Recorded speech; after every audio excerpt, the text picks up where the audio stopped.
Hello, everyone. Welcome to the tour. I guess I can stop the timer and start the tour. Let's see if I can do all this. Stop the timer. There we go. And there. Now we're live and you can hear me, I'm hoping. Yes, you did hear Tesseract. I'm here with Tesseract. Tesseract, what is your position with the tour? A founder. I brought the idea in from another game I used to play called Elite Dangerous. If anybody's familiar with that game, a few years ago, we did a player-led long journey expedition across the galaxy, and it lasted about 6 months, and it was kind of broken up the same way as the Distant World tours is. In that game, it was just called Distant Worlds. But there's an actual video game called Distant Worlds now, and I thought that would be really confusing. Plus, Oh. I didn't want to, poach the name directly. Yeah. So, we set this up more like a tour company than to do just one specific tour. But yeah, the idea came about there's a Unification Day event where a lot of the builders from around the game get together at the end of the year, and it's, I believe, and this is in No Man's Sky, I believe it signifies the first time two players were able to meet in game. Right. It was on like a day in early December or late November, I think. Mm-hmm. So they do a community build. Well, if you're familiar with how that works, everybody gets on one planet and they build, and then the streamers can come in and like visit the bases. The problem is No Man's Sky is really not at its core a multiplayer game. No. Multiplayer was added in, and it has, as a result, a whole lot of strange conditions, and some of them are only a certain number of bases will show, and the order in which they are saved is interesting. So the first base is built probably won't get seen by anybody. If anybody's familiar with last in, first out, that seems to be how the base stack works. And you can only see maybe 15 or 20 bases on a planet at any given time. You'll probably only see 10. But if there's 60, really the last 10 are the only ones you're going to see, which is problematic for a planet-wide build. So there's another streamer named Enra Silver who had hit up some friends of mine who were builders in the game to come and help because they didn't have enough builders at the very last second. A couple pulled out. So 4 days before the event, J-Slacks and Heavensmerk went over to build, and they invited me, and I went in and started building. And yeah, it was just a whole lot of collisions of some bad actors waited until the very last minute to drop bases on top of people. And then the issue with bases not rendering, it was not fun. It started me thinking, it's like, how could we, as a builder community, or even just people that want to go visit the bases, how could we manage that? The game works against us. It really doesn't allow you to have a bunch of bases on a planet. And I started talking to the other two around the way that Distant Worlds used to function.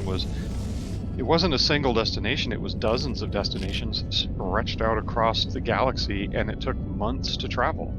And what they would do is every couple of weeks they would release the next segment of the navigation path, and you could follow it or just jump right to the end.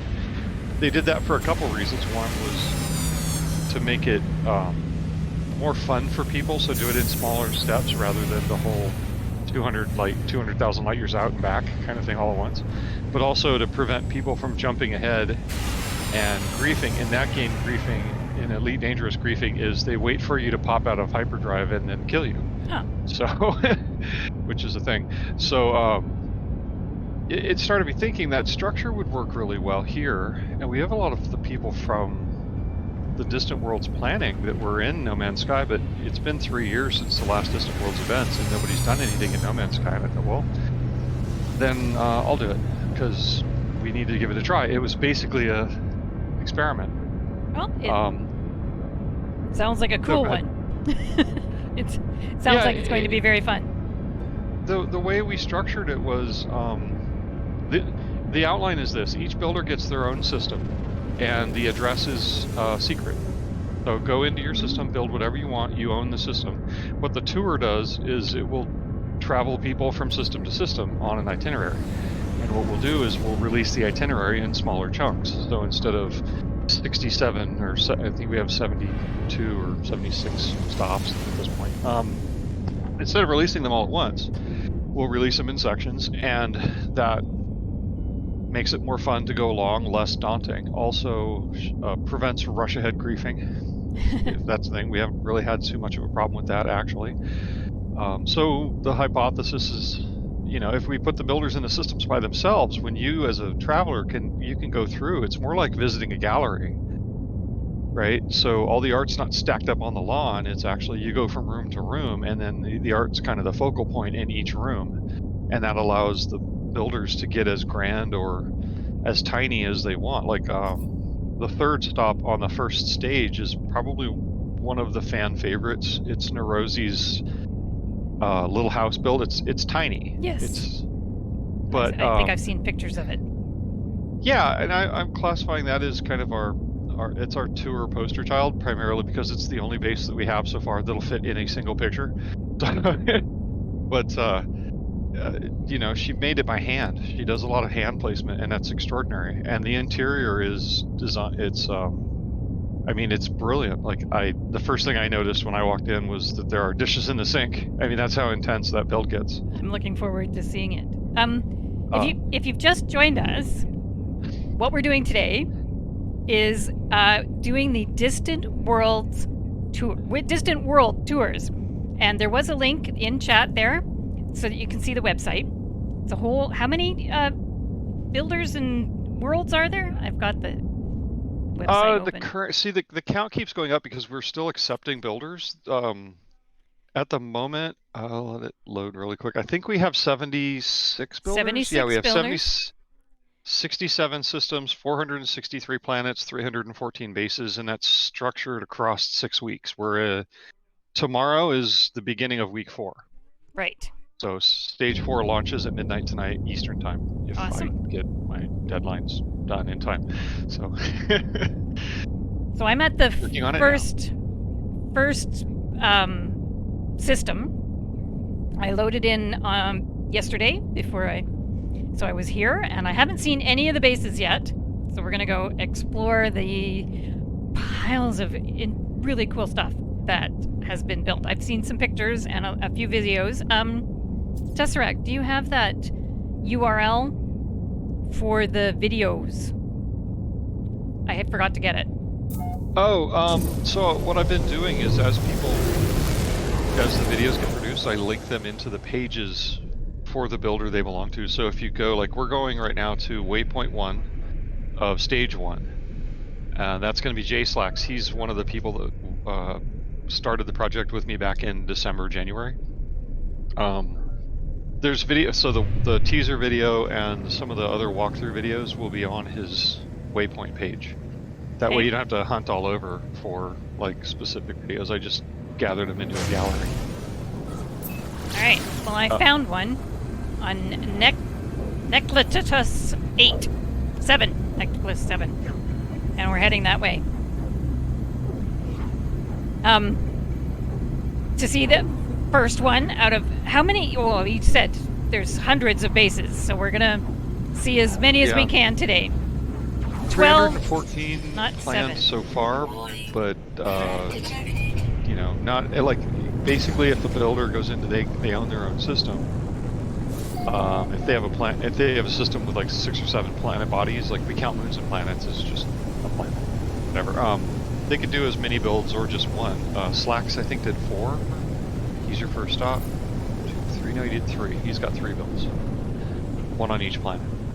We actually have had builders put 2 base computers down on the same planet, and some of these people have been in game for a really long time, and constant facepalm moments is you can only upload 1 on a planet. 1. And what was really fun was the builder in question, who will remain nameless, was constantly uploading one or the other. So, and I'm trying to build the website to highlight one, and then he would go upload the other one, and then and so the website wouldn't match. So I would upload all the images from the first one or the second one, and then he would go upload the first one. I'm like, stop, please stop. You're actually killing me right now. So that was fun, and it didn't happen just once. 3 builders so far have done something similar. So, and these are masterclass builders too. It's Yeah, really fun. well, I'm looking at the first one here, and it looks pretty impressive. Got, looks like a crane and all kinds of things. I'm going to try this teleporter. Oh, good. Did it get me inside? I think, yes, now I'm safe-ish from the storm.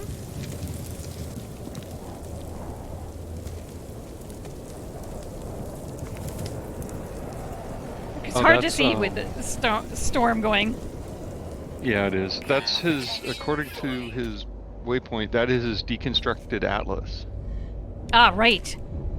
I did see that title. So, I know Slack's not in person, but we've talked a lot, especially with this project. He is like a civil, I'd say engineer, like a civil engineer. He works on large-scale bridge projects, so his builds have a tendency to be very structural and very precise. And this is a good example. It looks it. Well, let's explore. Oh, we've got the crane operator here.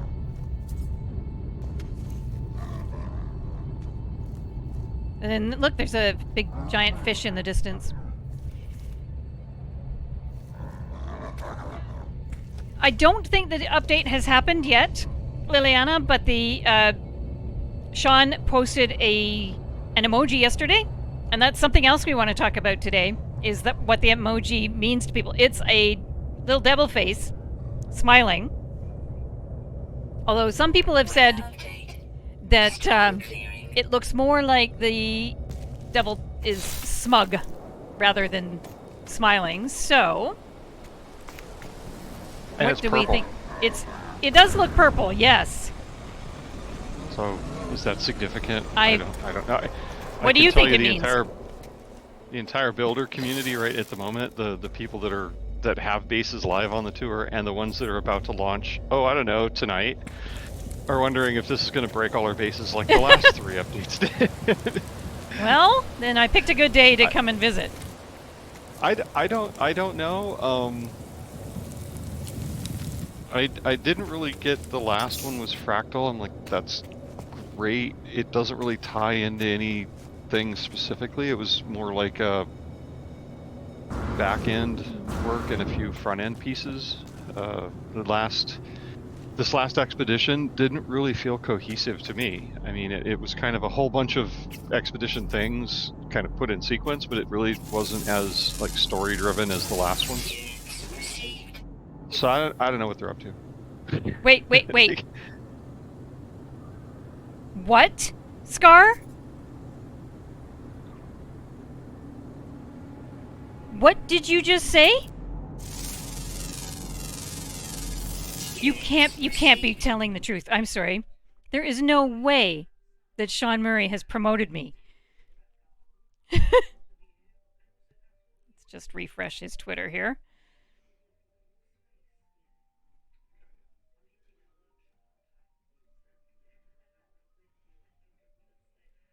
Okay, there's nothing here.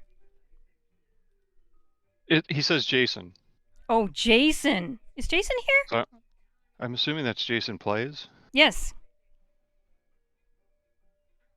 I didn't see Jason go by in the chat, so...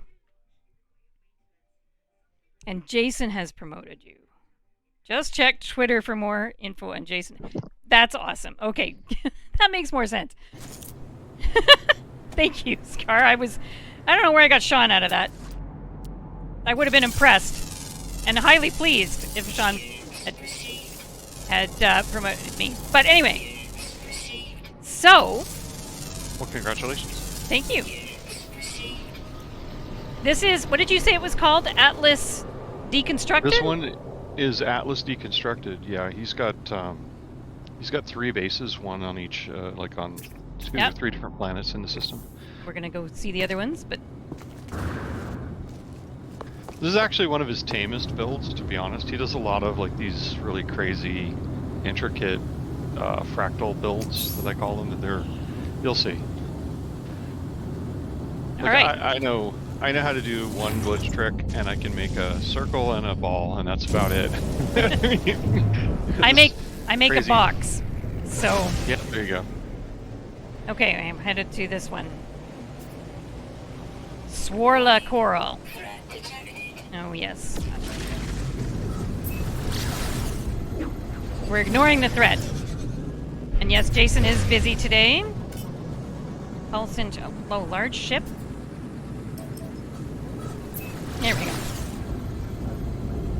So, tell me what the chat thinks about the emoji. I'm sure you all have opinions. What do you think it's going to mean for the update? And I know I have listened to Jason and Sue and a few others today. Their opinions about what it means, and several of them think that it's coming out tomorrow.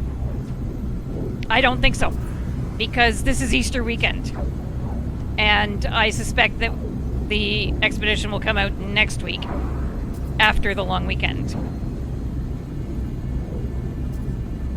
I saw that Jason mentioned that somebody had said that the devil was Satan, which sounds a bit like station, and so it could be that stations were going to be.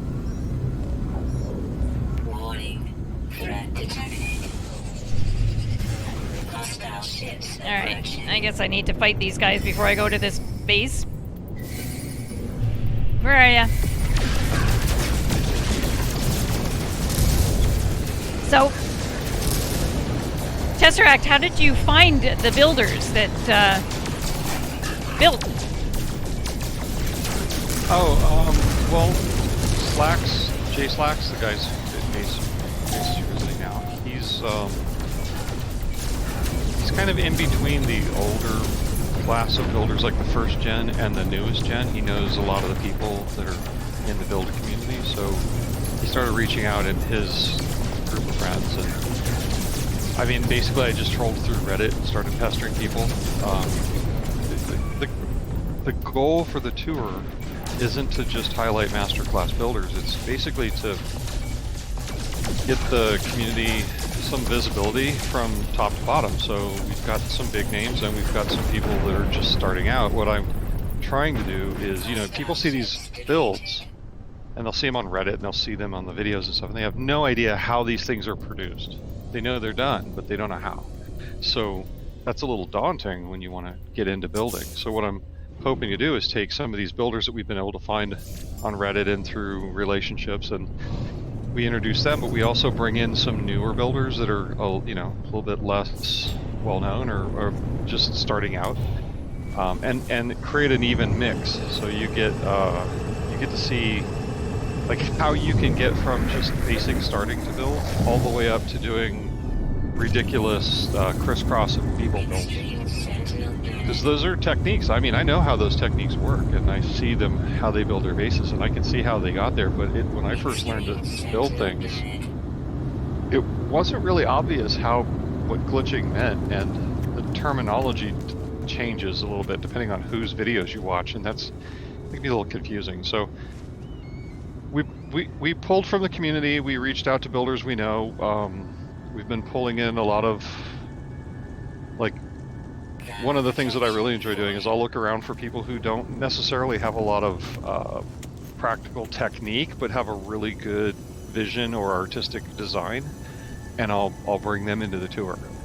So you'll see some people that are just using like regular part placement and decoration, and then you'll see some people like this with Jay Slacks who are I can't even tell you like what the heck is going on with this. It's crazy. I have no idea what they've used to do this outside edge, but I love it. It looks like it's braided.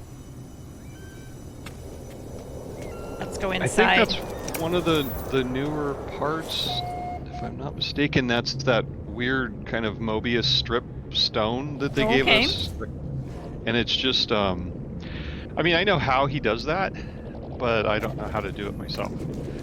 So it's a standard. It's a wire glitch on a. You use walls to bend the curve in. There's videos on how to do it.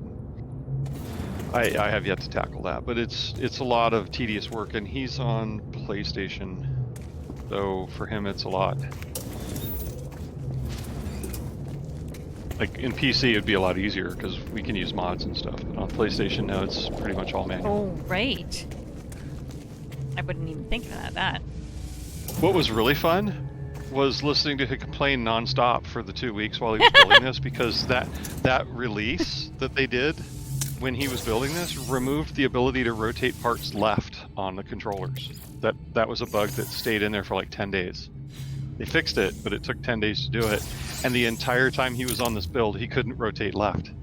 So Wow. that was actually kind of just nonstop complaining. It was hysterical. It sounds it. I'm like, well, Right. you know, 2 wrongs don't make a right, but 3 rights will make a left. And he did not think that was funny. No way. I have to remember that there's teleporters here, so that will take me to things. Let's go and see what we can see upstairs. Look at this. I love the art gallery kind of places. On my community planet, Captain Harpo, I think it was, made a art gallery. Oh, you're going to love Stage 4. There's 2 art galleries. Awesome. For the life of me, I've never been able to figure out why No Man's Sky has microwaves. What is this Gek cooking in his microwave? Catnip? Maybe. I don't know if it's better warmed or not. So I guess we're up in the kind of cantaloupe-y shape. Oh, that's a new table. I haven't seen a kind of a wood table in this game. So that's, you'll see, so the builders just kind of, once one comes up with an idea, it kind of spreads like a virus. That right there is one of the newer ideas. It's the, you know, the coral decoration? Vaguely. It looks like coral on the floor. It looks like 2 barnacles on the floor. Yeah. With like if you turn that over, it basically looks like a wooden table. Oh, all right. That makes sense. That's what that is. It's a barnacle flipped on its, flipped over, and then it looks like a kind of a wooden coffee table. This electromagnetic generator really doesn't look safe.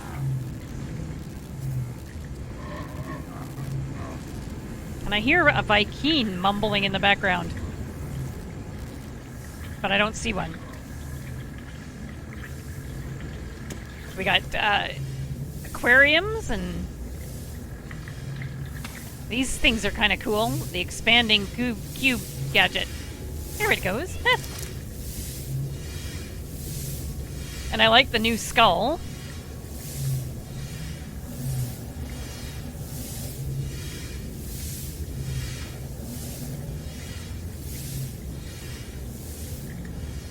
I love the use of organic things and non-organic together. And I really love these loops of rock or whatever they are outside that look like, well, that braiding that I mentioned earlier. Where's the other teleporter? There it is.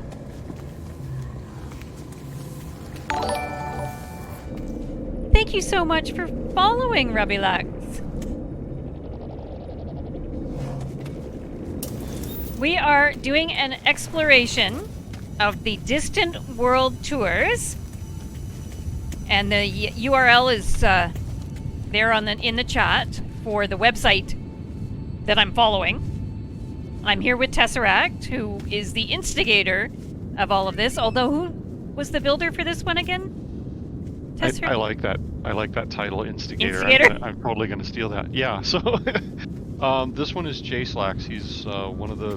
We basically have 4 people on our Distant Worlds team. He's one of the 4, and he's primarily at the moment he's kind of guiding the builders in and onboarding them, and he's helping me out with photography because we have to get out to all these sites and take a bunch of pictures for the website, and that just is a lot of logistics and travel, so he's helping with that. But mostly he's recruiting and Well, sort of herding the cats, as we say. this one is gorgeous. I love it.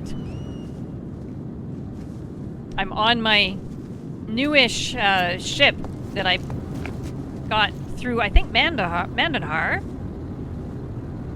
Gave a link on my Discord, which also happens to be up on the chat. If anybody wants to join, there'll be links to things. There's definitely a link to the Distant World tours and some of the videos. So let's find the other place. Now, there are... Oh gosh, I apologize, Tesseract. I have no memory. So, I have already forgotten. That's my portal. We've been there. How many builders and... 76 builders. 76 builders and 400 and something bases or something like that? Yeah, it's not quite that high. It's getting up there, but it's not quite that high yet. It's 314 bases. It's like 463 planets. You know, we're hopping all over the galaxies and stuff. One thing also to know for the people who aren't aware, one of the 4 members of the Distant Worlds team, her name is Zeptasonic in Discord. She is Scheming Monkey in game, if you ever see her. She's what we call a pathfinder. She loves to go out and explore systems and find ships and multi-tools. So we've had her going out and scanning every builder's system. So on the waypoint pages for every builder, you'll see all the ships and multi-tools and fauna in those systems.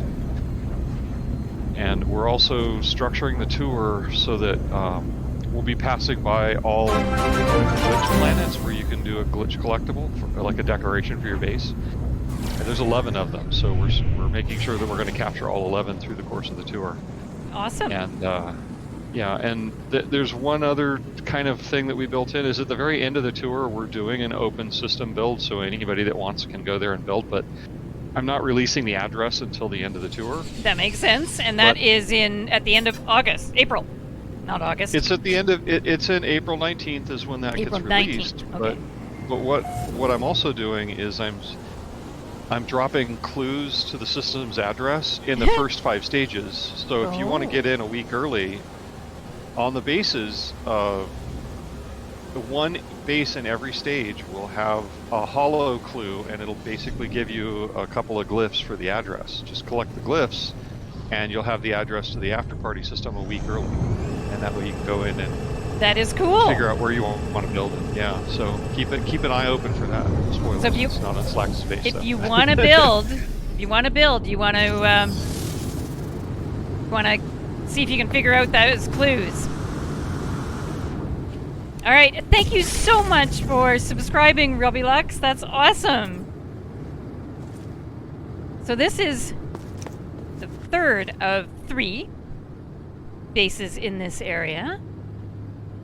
And I've forgotten the name again. Let's see, what is this one called? This is his beach retreat. Beach retreat. So, I like the yeah. path with these whatever they are, but I like it. I think those are like stalactites or stalagmites. I don't know. They're mites grow up. Quicksilver part. So these are mites. Well, you know, you can rotate them, so. Ah. But you're right. In this case, they're mites. Yeah. This is actually one of my favorites that he's done. He put a lot of like really cool detail work in. Like one of the things I love, and I didn't even notice it the first time I went, is the bars on the windows. He did that with the piping that you can use.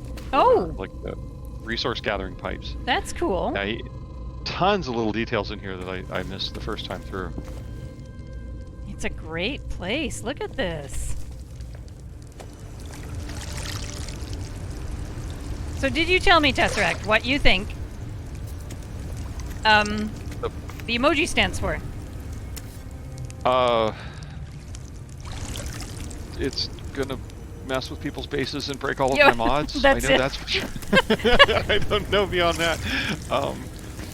Well, I hope he doesn't release it tomorrow, because I'm releasing Stage 4 tomorrow, but I'm also building for Stage 5 and I'm not done yet, so please, Sean, don't break my mods, please. I told you I don't think it is coming out tomorrow. I think it'll come out after Easter weekend. I think you're right. Yeah, they wouldn't do something that would require support right before a holiday weekend. That doesn't. From a software design standpoint, that would be a bad idea. Yeah. Plus, the Twitch Drops weekends, have the Twitch streamers streaming all weekend, and if it's Easter weekend, a good percentage of us are going to have at least one day where we're eating ham with family and not able to stream. True. Yeah, my guess would be next week sometime. Maybe Wednesday of next week, which, again, that's when Stage 5 launches, so he's gonna make my world hurt in some way. He's already done it. Like, we've had 2 releases. Well, we've had 2 updates since the tour started. One of them, like I said, removed the ability for console players to rotate parts left, which still was... I feel their pain, but it was funny, because I'm on PC. It does sound funny. It was funny, yeah. Well, get a computer. I don't know what to tell you. It's, me being an elitist jerk for being part of the PC master race. I love this build. To me, even though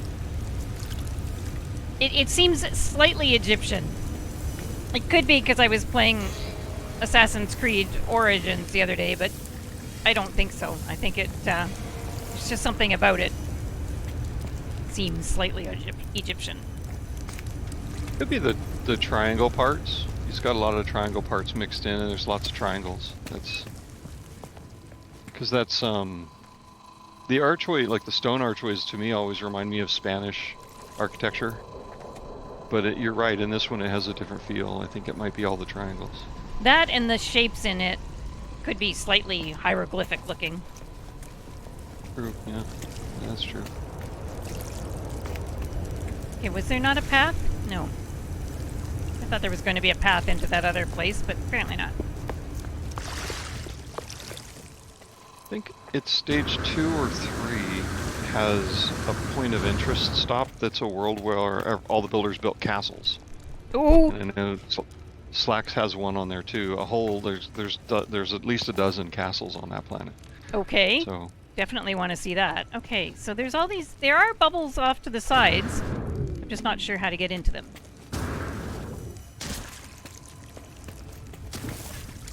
Wait, maybe off the central space?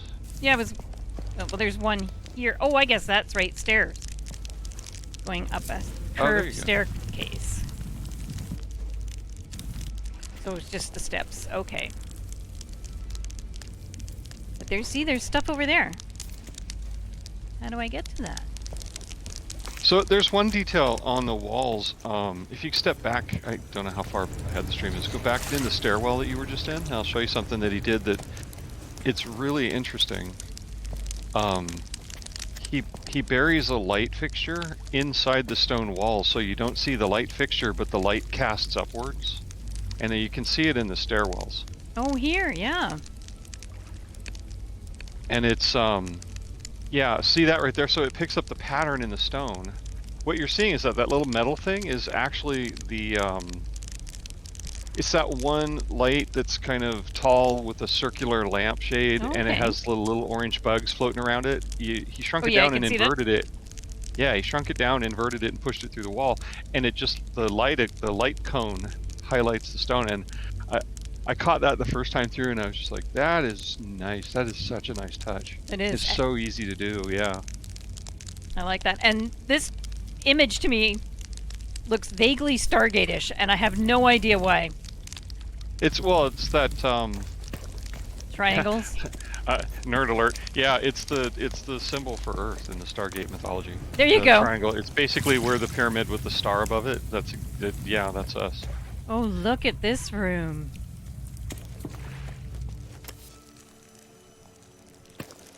We could grab a drink here.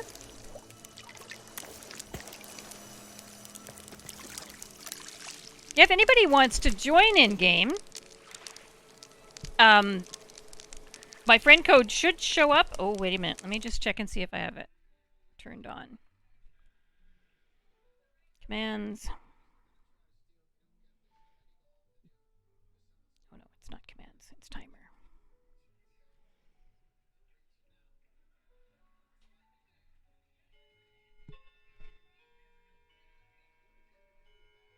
There, I had it turned off.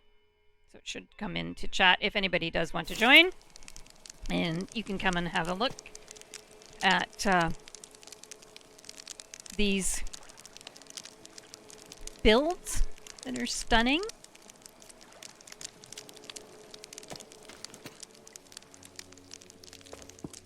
And this is the first system.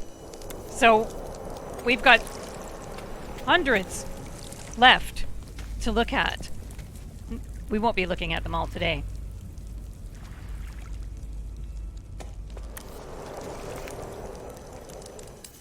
We've got an aquarium over here, and I love the purple fireplaces. Everything should be purple, of course. Yeah, you know, they used to be orange, and they changed them to purple in that last update. Kind of messed with some of my color schemes, to be honest. What I'd love to be able to do is color the flame. Yes, that would be awesome to be able to do that. Yeah, because, I mean, you can... On some of the lights, you can change the color of the light a little bit, and on the fireplace, you can only change the color on the like the frame around it. But the fire turned purple, and I have this one cave build where the interior cave is orange. All the flower, like the marrow bulb flowers, are all like this deep orangish red, and the fire was the perfect color for that. And then it switched to purple, and ruined the ambiance. Scar, I'm so glad that you think that my friend code is hilarious. I don't think you can change it. Can you change your own friend code? Because I would if I could. Well, this is gorgeous. Okay, we're gonna head out. Where's my ship?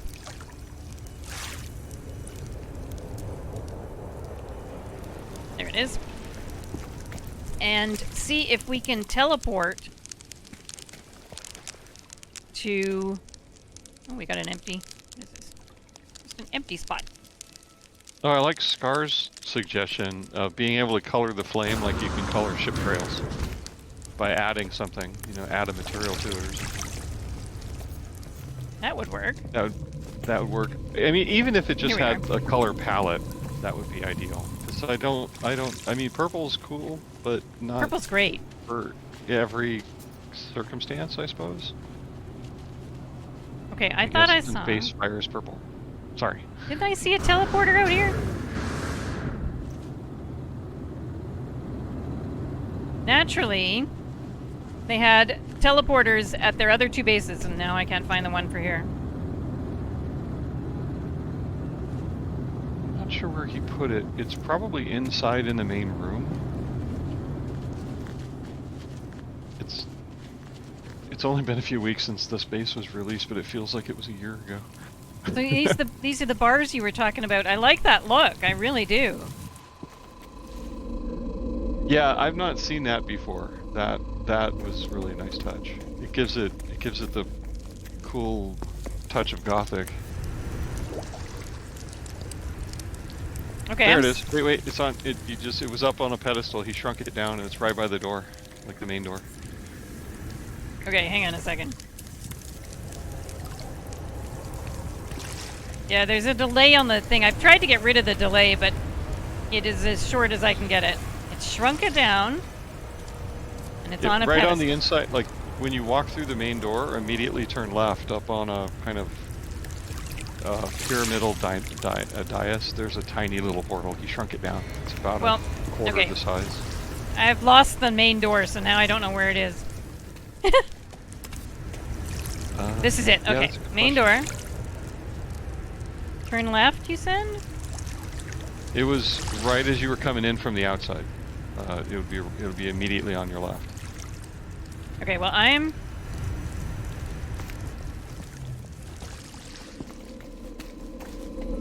Okay, I've come in the main door. And I'll wait till you catch up with me. Red flame with cadmium... Oh, yes, cadmium or blue... Wait. Yes? Okay, so it's... You see the base computers on one side? If you look at the other side of the room... Oh, this it's thing! up on a... Yeah. Oh my goodness! Now, can I get to the other systems of the tour from here? Oh, yeah, no, you gotta go through a planetary portal. Okay. So, like a... Yeah, they're all... Because every builder is in their own system, you jump through the planetary portal, the big black one. So the addresses are on the itinerary. And I don't think in stage 1 I put any that were outside of Euclid. I think I saved that for stage 2. Okay, well, I happened to mark the portal on when I came into this system. So I'll go there. Randy's is next. Rosie's is third. Randy is he's one of the group that discovered and kind of proliferated glitch building back in the day, so he's been around for forever. A lot of the older builders know his name. He's got the Dino planet, so there are lots of Diplos to tame on that planet if that's your jam. Okay, not communication stations. Which planet? Well, we have this... Oh, sorry, go ahead. I'm just trying to find my portal. I marked it with a base. Not loaded, of course. There it is. Yeah, we have this joke in the building community. It's, you know, you'll spend a month building the space that's at max parts, really detailed, really complicated. You're really proud of it. You put it up on Reddit, it gets 3 likes. Somebody posts a picture of a Diplo, gets 1,000 likes in 5 minutes. It just never fails. Diplos So are fun. Randy's got all the... They are, and he's got all the Diplos. He's got actually, my favorite is the second one on the page. It's it looks like it's right out of a Dr. Seuss book. Really? Yeah, it's I'll link his page. Okay, And can't get this there. is the second. I don't know if you're going Yeah, I have to to go the up. second stop, but this is the second waypoint in stage 1 is Randy Davis, and like all the Diplo styles are detailed on his page. And you can collect a glitch in his system as well. The pillar, one of my favorites. There we go. Atlas Galacticus, hello! Welcome! It is going well. We are doing the Distant World Tour. We've just explored the first system, which was by whom? Again? That was Jay Slacks. Jay Slacks? His name is Jay Slacks, yeah. And now we're going to head to the second world system, rather. So, Atlas, what did you think of the emoji that Sean tweeted yesterday? Now, I'm just highlighting this here so I can find it. So I have to go enter the coordinates. So, moon, sunset, TP, ship, or plane.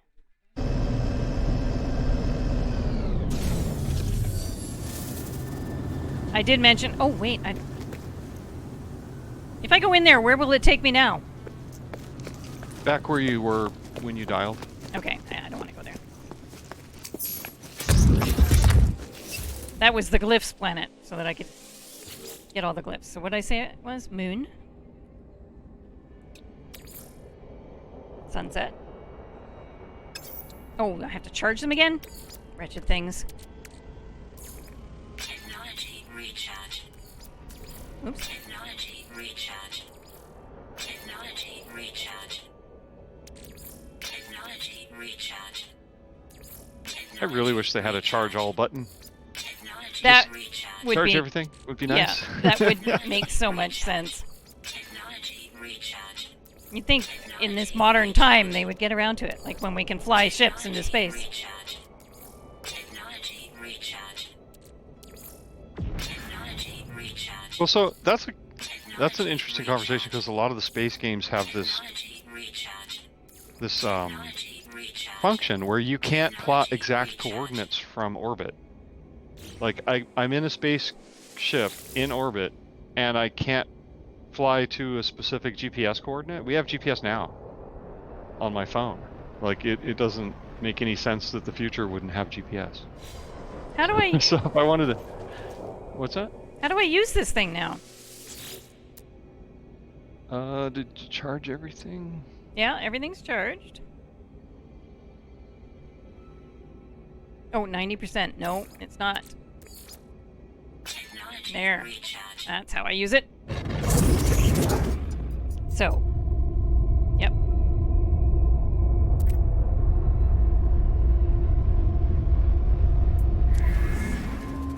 So I said it is moon, sunset, teepee. I don't use the terms that everybody else uses because I can't remember from one moment to the next what they're called. Jet. Yeah, at some point I'll include a key on the website when I get some free time to do it. At the moment I'm just barely able to keep up with all the stuff for the stage releases, but I'll add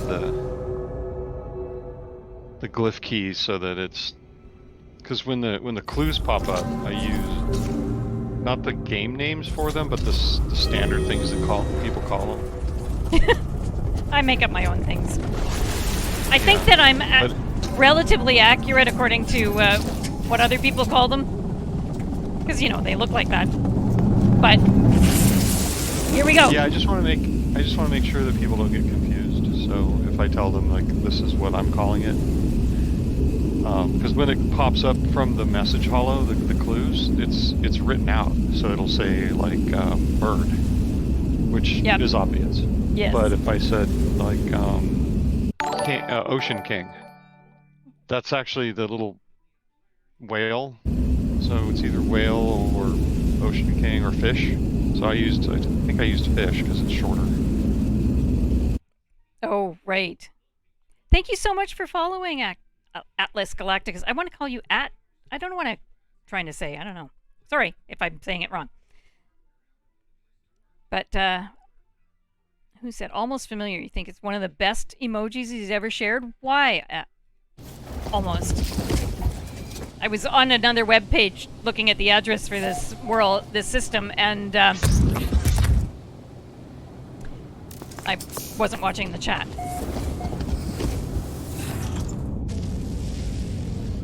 Okay, and how many things are in this system?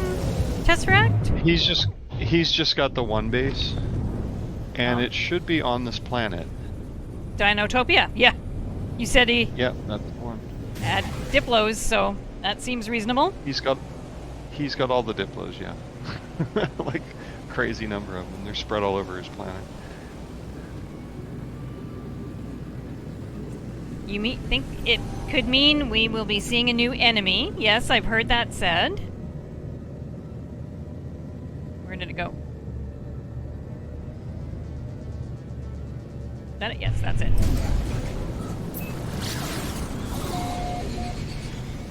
Great. I didn't go out high enough. I do this a lot. Planet Eaters. Oh, that takes me back to, I think it's... Is that Star Trek, the original series? I think it is.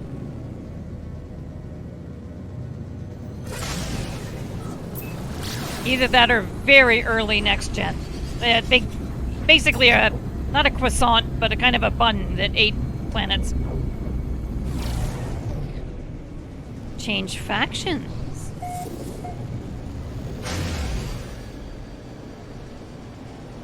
Cool ideas. I've heard of a lot of different ideas.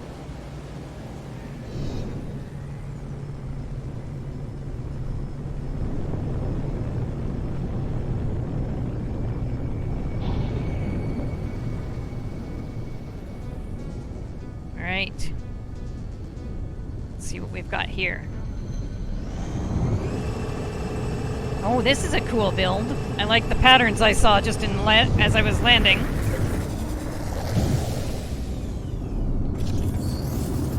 And anybody who's new, I'm here with Tesseract, who is the instigator of the Distant World tour, which I'm on at the moment.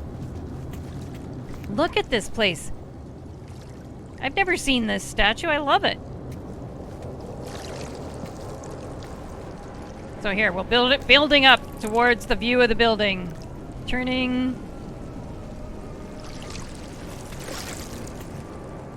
Okay, this makes me think of a casino. I love it. I hadn't thought about that, but you're right. It does look like a casino. I'll make sure Randy knows that. Thank you.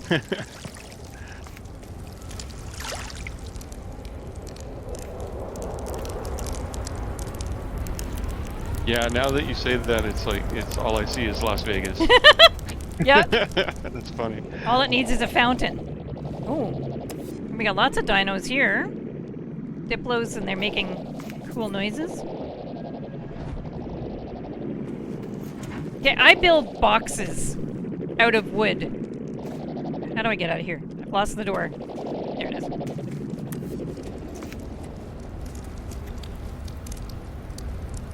Oh, look at those. Well, you know, purpley things. So sorry? we all start with the boxes. I mean, we all start with the basic stuff. That's Yeah, I have a lot of time in the game, and I've had it since it was 3 days old, and I still build boxes. I should get into it. I built things in other games, but I haven't really tried in this one. This flower plant thing looks to me vaguely like a xenomorph head. It always reminds me of the living ships. I think that's one of the plants off the infested worlds. More dinosaurs?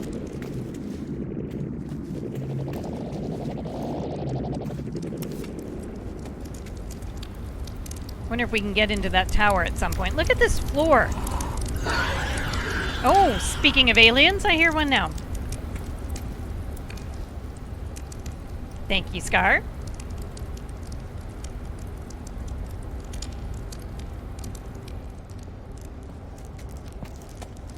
Okay. Just to start in one area and see if I can go... Whoops, we're in a box. Okay, so this is an ante-room.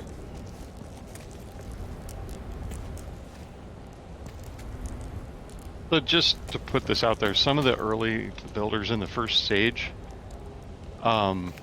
we rushed them quite a bit because this tour was kind of put together between January 15th and March 15th, so that didn't give a lot of time for recruiting, building, things like that.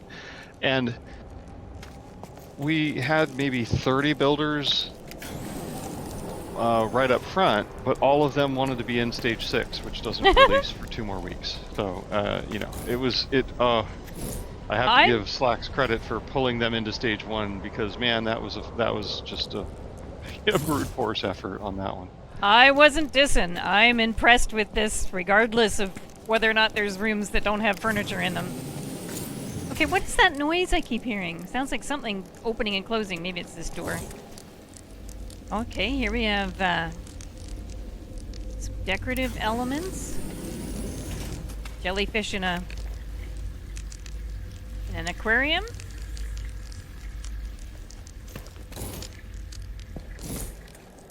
Here's a view. Oh my goodness. Can you imagine sitting here watching the sunset after a good day on the beach? That would be a very nice... I think I've done very similar things in Mexico. Looked at a similar view. Okay, what do we have down here? Yeah, Edge, I'm looking at the chat. Edge, definitely check some of these out in VR. There are some that will probably make you a bit queasy, or if you have a fear of heights, not probably a VR good thing. But yeah, the spaces. Oh, that's what I was hearing. Which one is it? The door. Oh, yeah. Look at the teleporter, guys. That is awesome. We'll be brave enough to go through there afterwards, I think.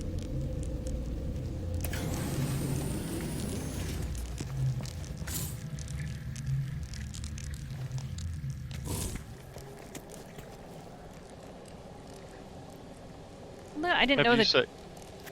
Oh, I'm sorry. Go I ahead. just didn't know the trees came in different colors. I love that. You can color the trees. That I didn't know. Yeah, most all the plants can be colored, especially the leaf. Like any of the leaves can be colored. You can do that with the bushes too, like the hanging vines. And these decorative glitches, like those cubes that were on both sides of the doors, those can be colored as well. Oh, look at that! Straight out to your submarine for exploring.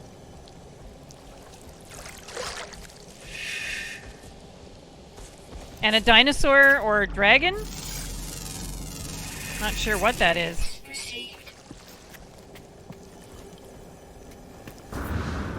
Oh yeah, that's the one with the Dr. Seuss stripes. Alright, let's go look at this guy. Don't run away. I want to look at you.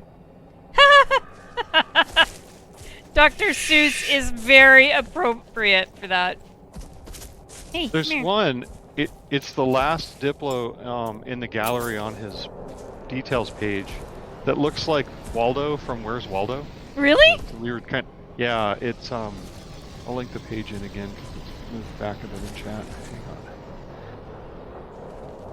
There. So, for people who are joining, any builder that built for the tour, we give them what we call a waypoint, and that is a full detail page. And what we do is we scan their system, we take pictures of their base, we look for ships, multi-tools, fauna, any collectible glitches, and we catalog them on the waypoint. So when you go there, there's basically a list of all the things that you can pick up or find.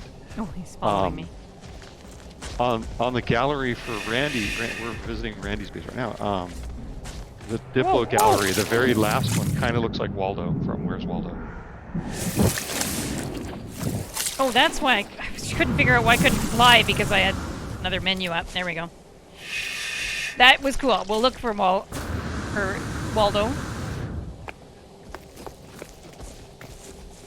There is a fountain out front. So yeah, that definitely adds to the casino look. Very cool base. And I have to say that for the first time, when you said that, I think it was almost familiar, I wanted to try something in VR. Because it really would look awesome. This is beautiful. I love it. All right. What is that? Oh, that's his generators, right? Oh, there's another one. Received. And did you say there's only one system in this? Or one build in this? There's only, yeah, he only, well, one base. you know, the earlier story, there are actual multiple bases in here, but they're all on the same planet. So this is the last one that uploaded. I kind of had to put a stop to that little catch-22 circle because I got tired of updating the website. But yeah, he's got another build in the stage that released last Wednesday, stage 3. It's called Lazy River Town, and it's really fun. It's basically just a frontier town along a river, and it's really fun. Got a bar. It's great. Nice place to hang out. Well, this is a cool one. All right. Right, there was a teleporter in there. And you said, can I use this teleporter?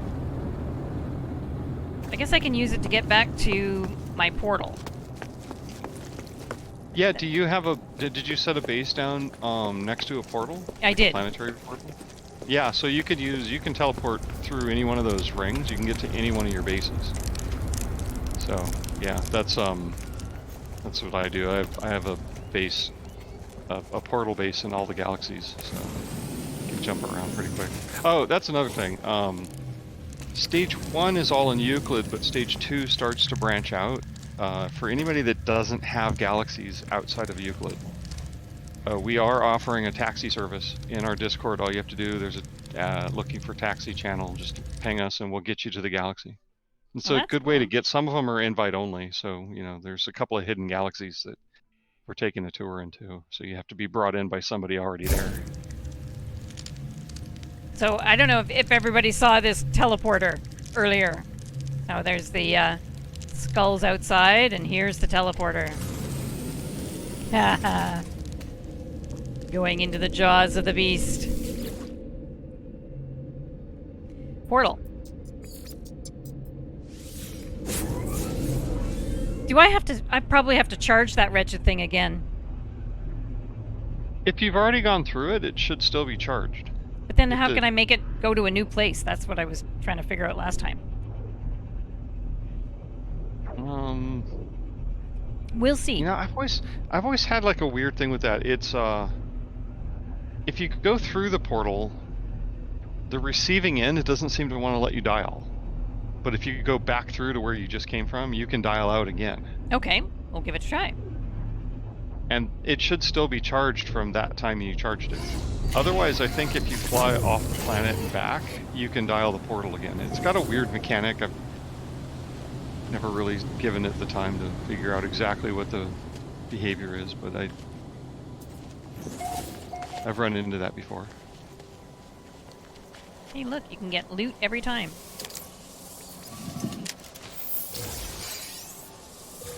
Anybody who's watched me long for any amount of time knows I like loot and collect it all the time. Okay. You're gonna love my base then. Mine's packed with freebies. Right.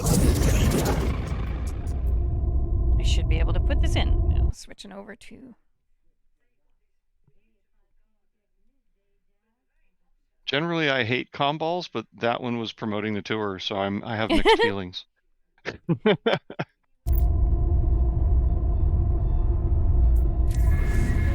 Okay, good. So we've got Base Bird Sunset. Base Bird Sunset. Oh, that's convenient. They're all in order. So, balloon, triangles, teepee. That's about as many as I can remember. Balloon, triangle, teepee. Dice, moon, Diplo. Dice, moon, Diplo. And then tree and jet. Tree and jet.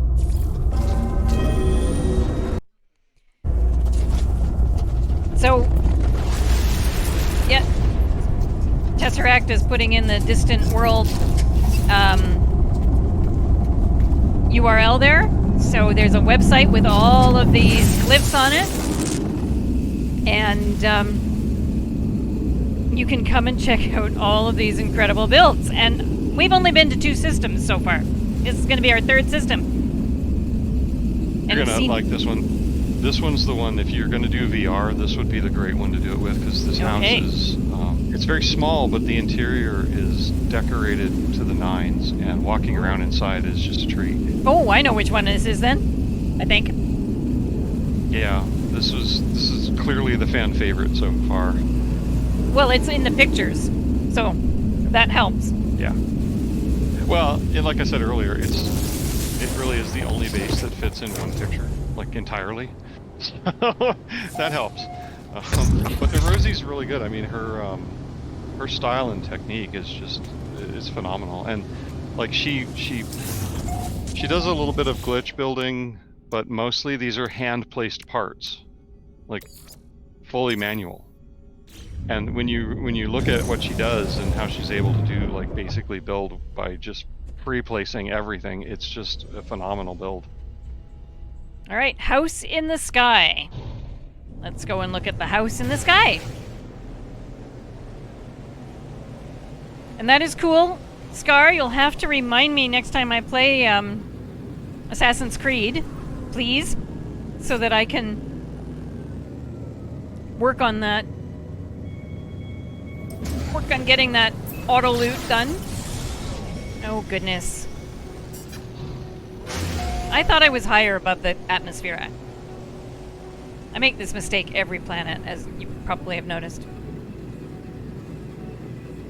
Yeah, I do that from time to time. Basically at this point, I just fly up until I'm where the asteroids are. Wait. There's two things here. Terra del Diplo. We'll check that one out, too. Yeah, so one of the downsides to having these bases be open to the community is they start to acquire neighbors, which, you know, we let everybody know up front. This is why we wanted you in your own system to do your build. That way, we're not bringing people to whatever private system you use and having like neighbors and comballs invade. So are you okay with me visiting the other one? Oh, sure. No, not a problem. It's we've already had once it releases to the public, I don't have any control over it. And you know, I mean, we warned the builders up front. You will end up with neighbors and comballs once we go live with your stage. It's just inevitable. But you know, that's cool. That's why we don't let people in early, because we don't want all the bases and stuff to be there the minute we go live. That's.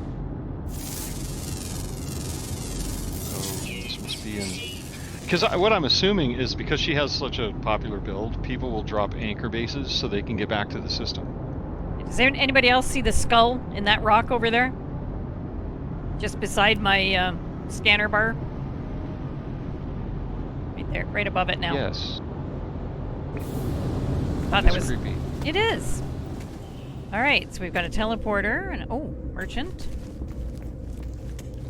And the place we're going to look at is over there.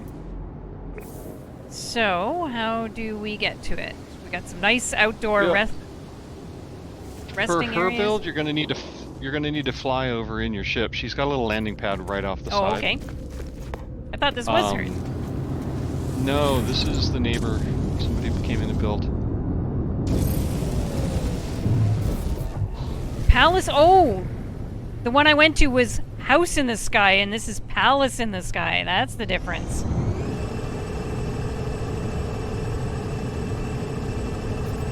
Okay, here we go. And this is the one that's been on all the pictures for the Distant World Tour. Yeah, she got kind of only slightly nervous. Spread around. About falling off. You're gonna need to. Yeah, you're gonna need a jetpack over the thing, but it's real close. It won't be a problem. Okay, let's see. Look at this build, guys. Isn't that awesome? I mean, to me, for No Man's Sky, with all of its futuristic stuff, to build a house that looks like it could be here, made out of wood, it looks amazing. I am so impressed with this one. Kind of a steampunky,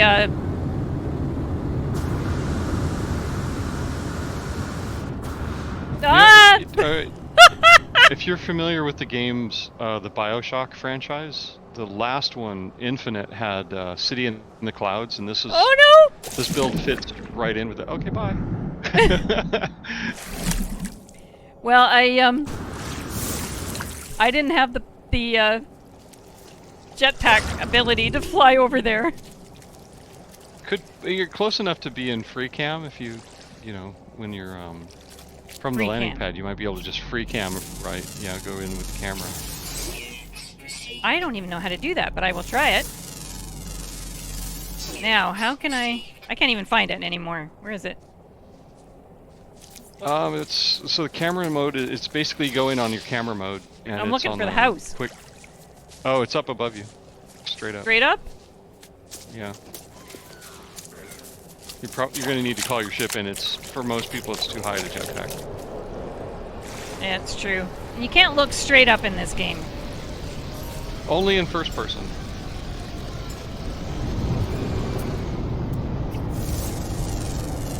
First person. I never used first person. Ooh, there's a Diplo. Having a swim. You might be able to look up in scan mode too, because that's basically first person. First person. Like if you go into scan and then look up, you should There be we able go. to look straight up. Well, I can look up this way, so that's where it is. We have to get back up on the... Oh, she added a second landing pad. Try to get on that one that's closer.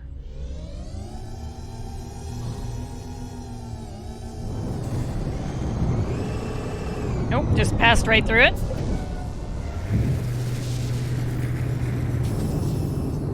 I'm kind of nervous about getting out of the ship here because, you know, you're standing right on the edge of this platform.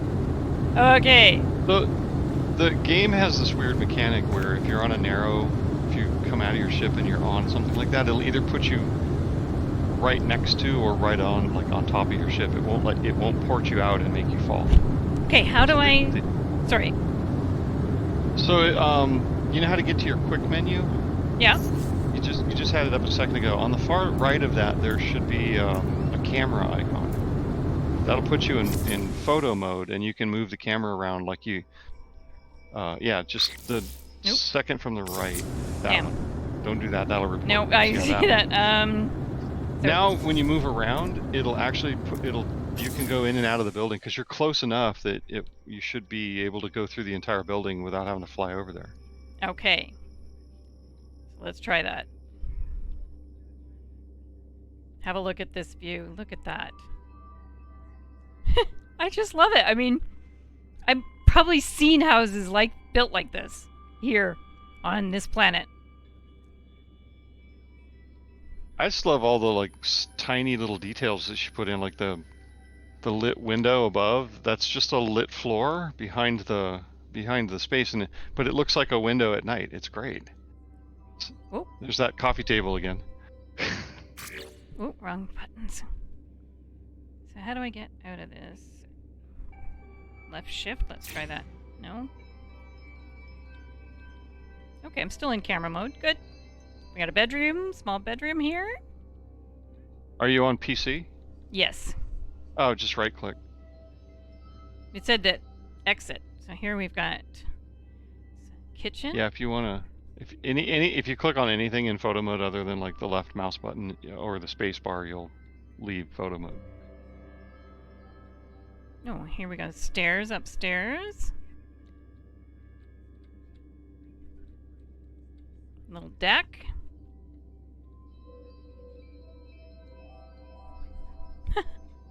Hanging plants.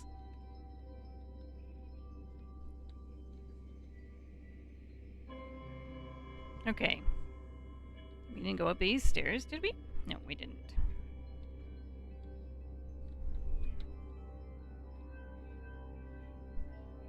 Another bedroom.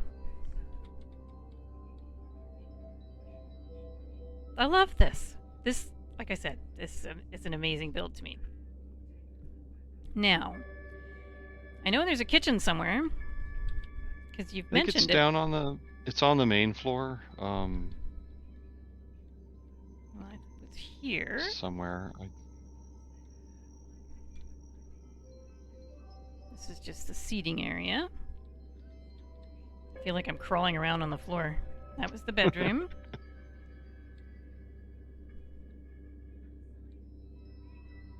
Okay, let's go upstairs.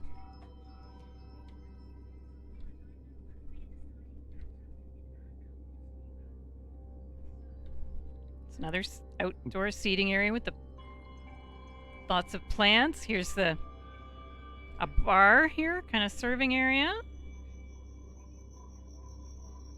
Top of the stairs. Oh, there it is. You just it's Yep, down I that found hall.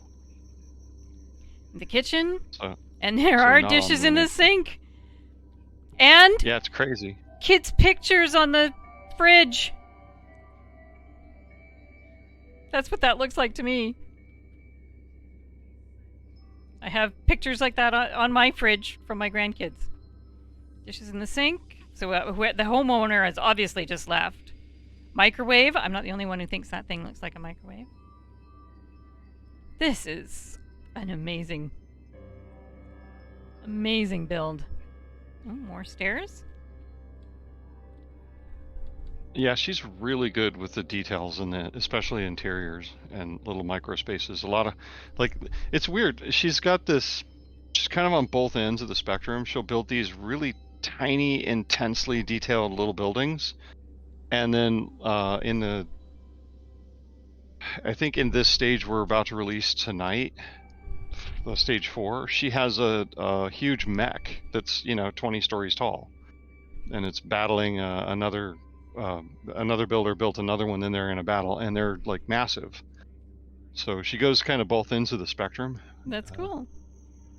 I like these cushions and what looks like a hookah over there.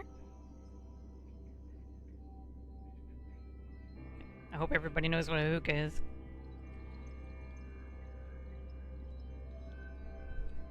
So this is a gorgeous build, and there's that giant Diplo down below.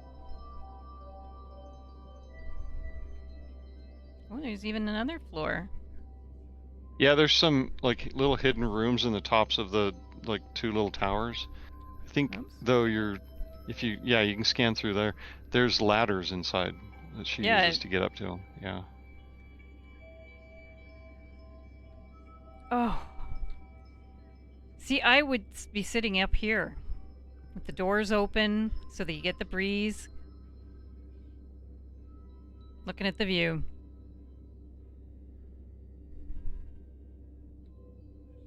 Yeah, Okay. I was joking with her a couple of weeks ago when she was saying she lucked out on the spot and it just happened to work out. And I'm like, yeah, that rainbow in the background didn't have anything to do with the spot selection at all. Wait, there's a rainbow in the background? Okay, how come I can't go Yeah. down this thing? Q, Q, Q, Q, Q, Q. Trying to go down. Maybe it's E. W? I'm trying to go down. And I'm Oh yeah, but in photo mode it's going to be forward, back, left, or right. There's, or what is it? I can't get out. Okay, let's go this way. Oh, no.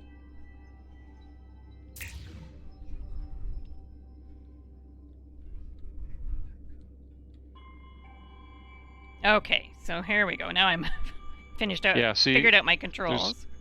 that rainbow's kind of off to the left, back behind the. You just scan around. Oh, the there it horizon, is. you'll Yep. spot it. Yeah. Huh. I didn't notice that Yeah, before. That didn't have anything at all to do with site selection. Nope. That was just a happy accident. Of course it was. So we got another little seating area up here. Well, half the fun of this, I wanted to make the tour fun for the builders, so that's not just yet another build they do, is, getting to go out and find a place and make it your own. Yeah, that's most of the time when you do a build event, if you're doing the site selection's already been done. You're just going to wherever they point you. Yeah. Well, this is amazing. There's the house again with its steampunk. Okay, so how do I get out of this? There we go. Get back in my ship so I feel safe.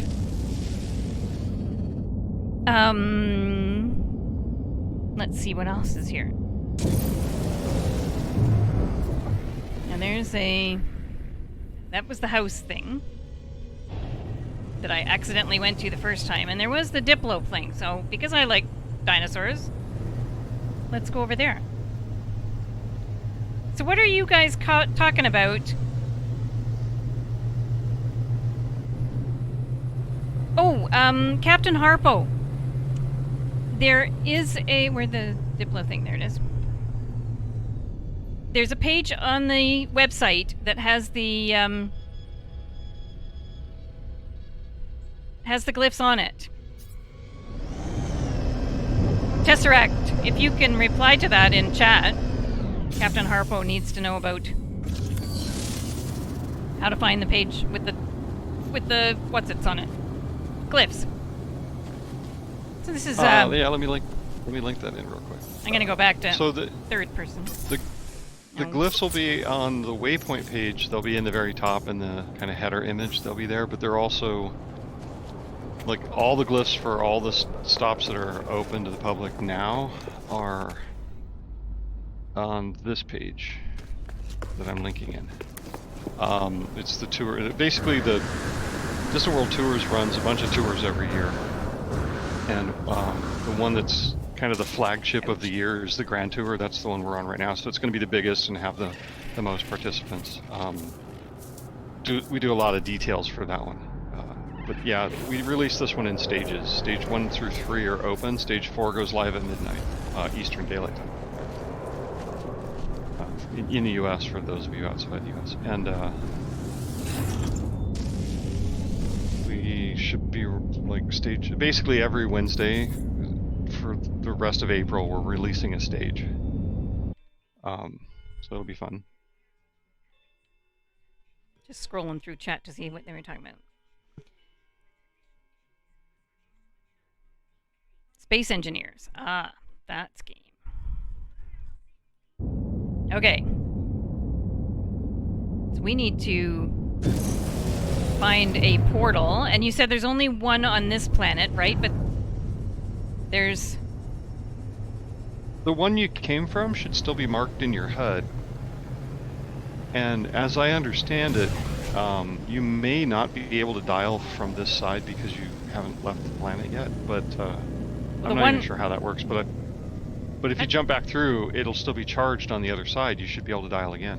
Yeah, I don't know how I got to it. I don't know where the portal was that I came to this planet on. I lost it. Well, I know there's comm balls all around it. That's true.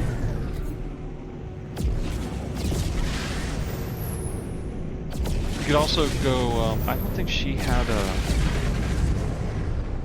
Yeah, she didn't have a teleport ring, so you can just go to the station and pop back to your portal planet. Yeah, that's what I was going to do. And then I have the station here for later. Hey, but is that it on the...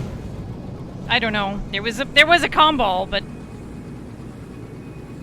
I didn't go. Easier to just go to the station, I suppose. So on the tour page, there's two different kinds of destinations. One is called a waypoint, and that's the fully detailed one. They're numbered, so it'll just they're in sequence, like 1, 2, 3. We're on the 3. 20 through 25 are being released tonight, so that's how far out we are currently. Anything that's marked as a point of interest could be something from a weird place to go, a really interesting planet type, somebody's already existing base that had been out for a while and it was just worth visiting. So they didn't build specifically for the tour, but it's just something we decided to add because it might be fun. The point of interest that's next on the tour from where you are is a planetary collision that's happening in Euclid. Like 2 planets are collided. Oh, okay. We can go look at that. And it causes a lot of really weird random gravity effects. For people who've never seen one, they're interesting. Can be a little dangerous. Because right where the planets overlap, the gravity gets weird and you can actually fall straight through the planet. So just, don't... Like, flying around in your ship is fine, but if you're walking around, try to stay away from where they're actually touching. Makes sense. And then in the next stage, stage 2, there's another one where the planets are so close. They're at their closest. They're 600 U from each other, so you can jetpack from one to the other. Oh wow! And it's crazy gravity in there. So a lot of us have built bases in between, and the gravity between the two is just so crazy.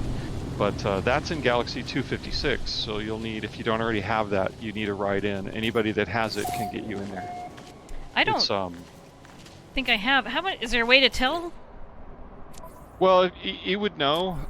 It's a galaxy that used to be a dev environment, and it's no longer player accessible. But anybody that had a base in there can still get in, and all you have to do is join somebody that's in that area, and then you'll have access to the galaxy. So what I would do is I would, if you're going to go, and this is in stage 2. Stage 1 is all in Euclid. Stage 2, we start taking you to other galaxies. You know, and in the Distant World Tours Discord, we have a taxi that will take you to the galaxies that are listed on the tour. If you need a ride to any other galaxy, there is just a No Man's Sky taxi service. You can just look them up, and on Reddit you'll find them. They can get you anywhere. They'll just port you to wherever galaxy you need to get to. That's cool. But since I'm putting galaxies that people might not have, in some cases definitely won't have, on the tour, we'll offer to take you wherever we're pointing. And bear in mind, there's also the exact center of Euclid is a system that you cannot get to anymore. But a couple of us have bases there, so on the last stage of the tour, we're going to be taking people there. That's cool. That's at the exact center of Euclid is basically 0 light years, and they shut that off a long time ago. I'm not exactly sure why, but yeah, they did kick us out, so we can still get you in. Well, how many? All of stage 1 is in Euclid, right? Yeah, everything's in Euclid. We can definitely get to a good portion of that because there's a lot. We're going to see the point of interest. Planets colliding. Now, I have taken some astrophysics courses, and I'm of the opinion that the distances between these planets is impossible.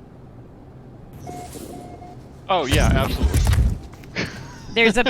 Would be a point where the gravity of the larger planet would just pull the other planet into more quickly. It would shred. It would start to shred it like a cheese grater, yeah. And pull it in to crash onto it. So let's see if Absolutely, we can see anything. Yeah. Well, we live on one of those planets. I mean, the moon is a remnant of a collision that left our planet kind of wobbly. We're not entirely spherical. So you know, are there we're the after product of that. Are there bases from the? There's no bases from the tour Yes. on here. Oh, there are. Well, no. So this is just a point of interest that shows planetary collision. All those bases are going to be near where the planets are collided. What I wanted to one of the 2 planets has a portal very near where they're overlapping, and that's porting in there can be really weird. Sometimes you get trapped and fall through the planet. So I brought you in on the other one, and it's on the far side. So you have to fly around the planet, and you'll see okay. it. What I would do is fly out a ways, and then turn around and look back, and you'll see. And it's you're on one of the 2 that's colliding. Yeah. It's a 3-sun planet. 3 suns of different ages. The blue star is the youngest, the red star is the oldest, and the yellow-green is what we have kind of in the middle. There we go. Oh, we have 3 planets crashing into each other.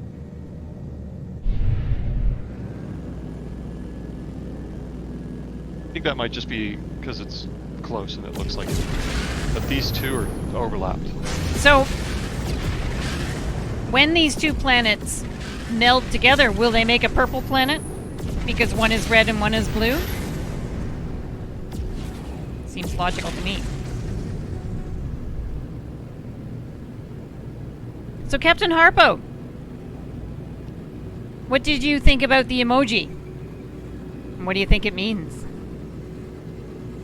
It's close to colliding, Scar. It would be colliding. I mean, if this was real distance, yeah, that would be a problem to have another planet that large, that close. I don't know how close I should get, so I'm... Well, see, any of those bases are going to be relatively close, and you're fine in your ship. You'll be fine. It's when you get out and get in, like, on foot, it can be a little treacherous right where they're touching, because the system doesn't know what to do with you. You're going to constantly be switching between one planet and the other. There's a base here called Mind F. But there you go. I mean, the easiest way is probably just fly into one of the bases, and you'll see. Like, if they were able to build, it's safe where the base is. All right.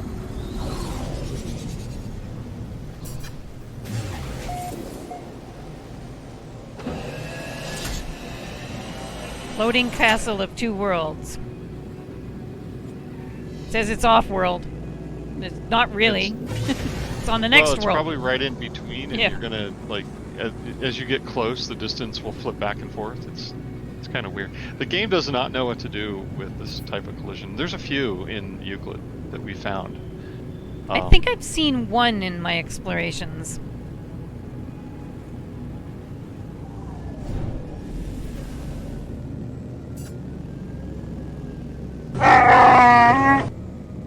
Hello, Chalgrilov. We're looking at two planets stuck together momentarily because they cannot survive that long.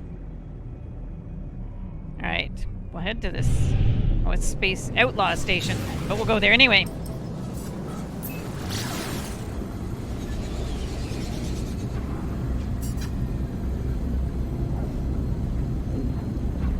Rek is a friend of mine, Tesseract, and he's got his own command there. Oh, right on. Hi, Rek. And the chat has been quite subdued with the redemptions. If you're new, you do get points from hanging out with me. You get the ones from Twitch, which are on the bottom of the screen, and there, if you click on the little circle, you can find out what you can redeem on that. But you also get silver drops, and you find out how many you've gotten by just exclamation point silver. And there's a whole list of them, including the Chewbacca that we just heard. And Almost Familiar is playing clog dancing.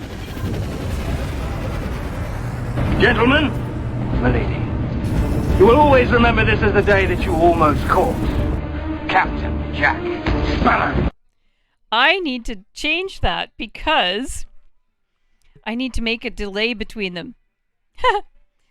Because we had one overlapping the other. Clog dancing is here because of my generous upstairs neighbor who clog dances at night over my head. Captain Jack is here just because he's Captain Jack. Okay, we're going to Waypoint 4 on the Distant World Tours. The website is there in chat, and there's 76 builders on something like 300 systems, or I don't know how many systems, I've lost count, but a lot of them. And lots of bases and all kinds of things to look out. So that's what we're doing, is we're traveling around and checking out these awesome bases that people have built. And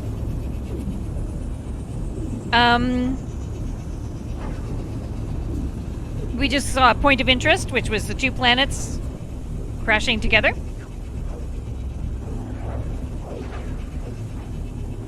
You could try it again there, Rek. I don't know how it'll work.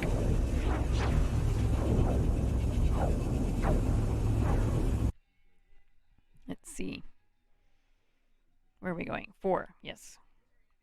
There are 3 planets. Does that say 5 bases? 5 bases on this one. Now, one of the things we're... Oh, yeah, this is Mr. Fishhead. Yeah, his is like a story base, so it's telling a story from start to finish. Oh, awesome. All right. We're head there now. And we haven't been visiting... There are ships and multi-tools in all of these systems, but I haven't been visiting them, so that's something else that you can check out. So be sure you go to the website.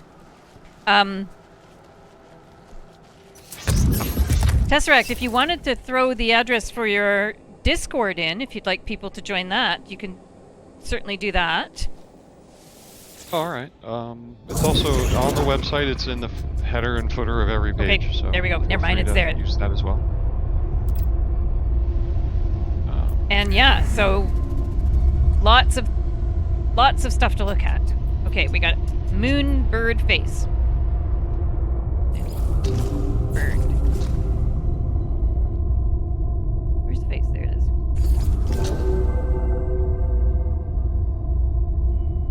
Rocket bug tree. Rocket. Bug. Bug. Do I have the right bug? Yes, I do.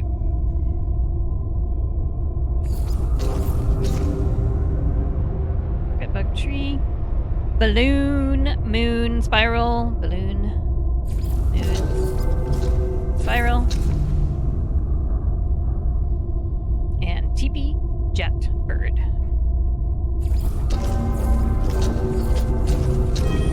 Here we go. This is waypoint number 4. And there'll be five bases for us to look at here.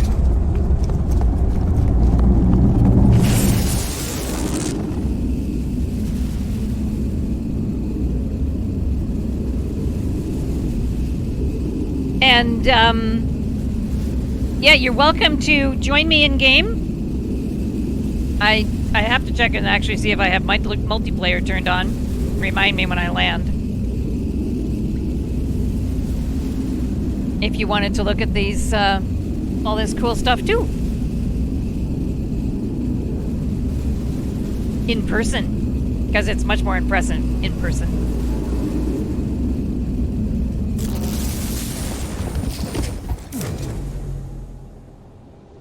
Okay. Interesting grayish planet. Where's my ship? There it is.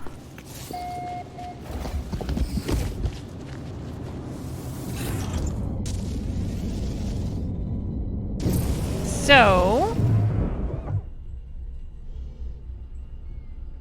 what am I looking for here? Do I need numbers? Be a base. Well, you shouldn't. There should only be his base on there. It's Mandala Mission. Well, I've got Mandala Gardens. That's off planet. Okay, off planet. That's off planet. Yeah. Because he's got 5 different bases in the system. Mandala Mission. All right.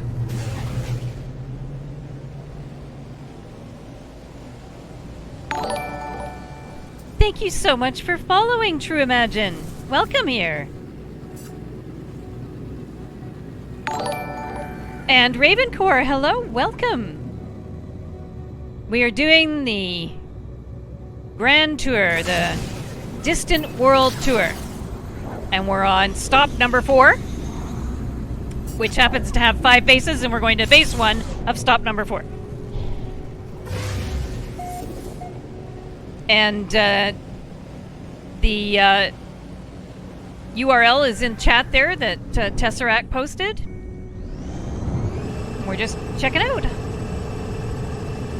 So Ravencore and True Imagine, have you both seen the emoji that Sean Murray posted yesterday?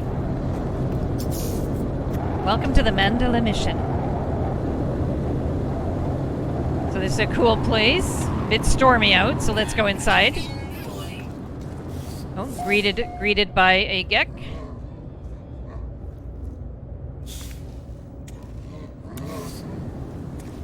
No. How do we get down there? I guess just fly down? I can fly? Did he not? Yeah. Don't know if he left a teleporter or if he meant to fly. I think there's a teleporter outside by the landing pad. There must be, because there's a teleporter here that gets you here. Okay, again we are stormy. So let's go inside. Look at this. Gonna squeeze between these. They're little living ships, I think. That's cool. Oh, this place is like an art gallery. Look at that. I do like a good gallery.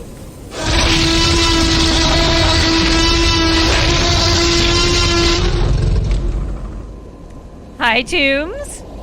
Thanks for the dinosaur. We're out in the courtyard here. Unfortunately, there's a storm on, but let's go inside and walk around instead. I don't know what this is, but it looks like water falling. It's quite cool. A bunch of hand dryers here on the wall. Oh, leg.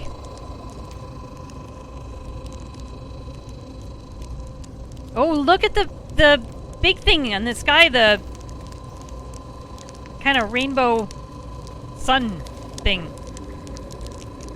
That is awesome. We're gonna go look at that. Oh, here's another room with more art gallery stuff. A fireplace to warm up at. And a six-armed gek. I like the art stuff. Stairs. Oh. Look at that. I have no idea how these things are put together. Yeah, I know about my thermal protection.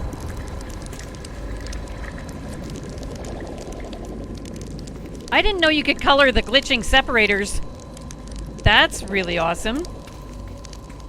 Yeah, most of the glitches will let you color. I think there's only a couple that don't, or they do, but it's so subtle you wouldn't notice. Here's a yellow fireplace.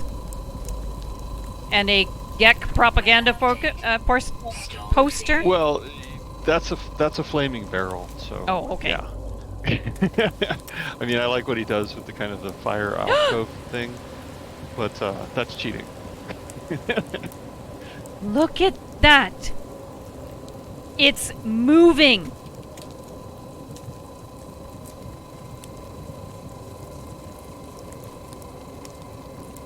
I am highly impressed by these kind of things, if you could tell. This is awesome. Oh, Tombs, you're just off. Okay, well, have a good night. And thanks for coming by. So look at that. I haven't the slightest idea what those bits are. Different. Well, they're plants, so. Yeah, but the center isn't. The center is the Pocket Galaxy. Oh, I didn't know there was such a thing. It's basically a little galaxy hologram. It's one of the items that I think you can buy it from the Quicksilver guy, or I think it's a Quicksilver item. And then all the rest are plants.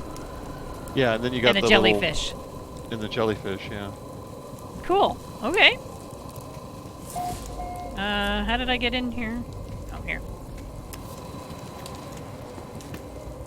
So yes, we were walking through this, and this is the courtyard. Oh. We've got teleporters.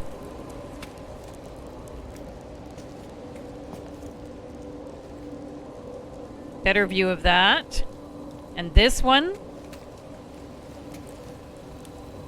Oh, I think I am going to take these teleporters. They look like they go to viewpoints. So we'll start here on the right. We can get into it.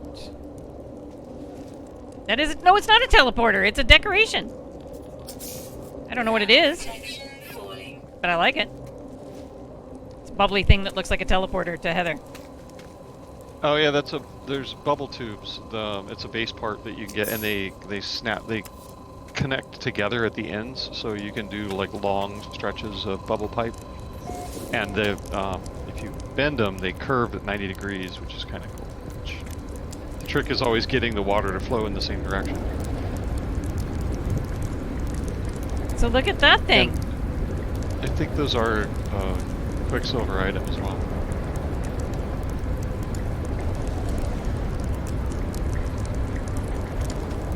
And here's the courtyard with the bubble things and look at the purple lights coming off of the pillar. I like that too.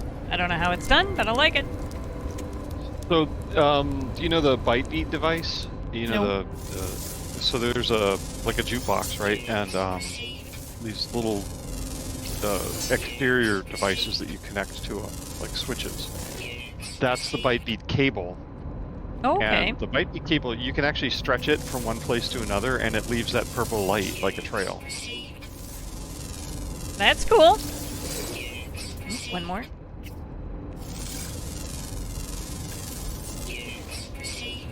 I don't know why I'm always so caught up in scanning the animals. Here's a piece of art. Piece of Animal art. scanning is free money. Yeah, I have several million on me. Almost a billion. So, I don't actually need it. I just like animals. Oh, there's more. That's probably where that is where I came in. So we're above the entrance now. Oh, Scar, the purple lines aren't electrical cables. Those are byte beat cables. The electrical cables for this base would be hidden because he's got a wire hider under the landing pad. Now protection falling. But generally, yeah, if you want to do like neon tube effects, one of the things that I've done in the past is I'll use electrical wires and leave them visible, and then if you power them, they turn blue. If you leave them unpowered, they stay red. And that makes really good neon signs.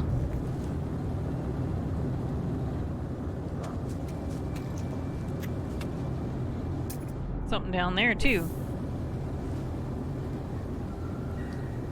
Is this his as well? Yeah, one of the teleporters will take you there. It's an observation on the hill kind of thing. Otherwise, you can walk through. There's a cave that goes through the hill from the. Okay, I think I big- went. the big base, and you can kind of walk through. I think that teleporter right there will take you there. Yeah, One I just to the left. I think I just got here. I don't know where I am actually. Oh, I'm not there. Oh, that's okay. So Fishhead does these little observation balloons on all his bases. So it's basically up above the base, and it's just a little platform with a bunch of like enlarged metal spheres above you. So it looks like Yeah. a balloon platform. It gives you like a sky's eye view. That's right. That last place, the small house we looked at, it looked like if it had balloons like that above it, it would have looked like the house from up. All right, let's go over there.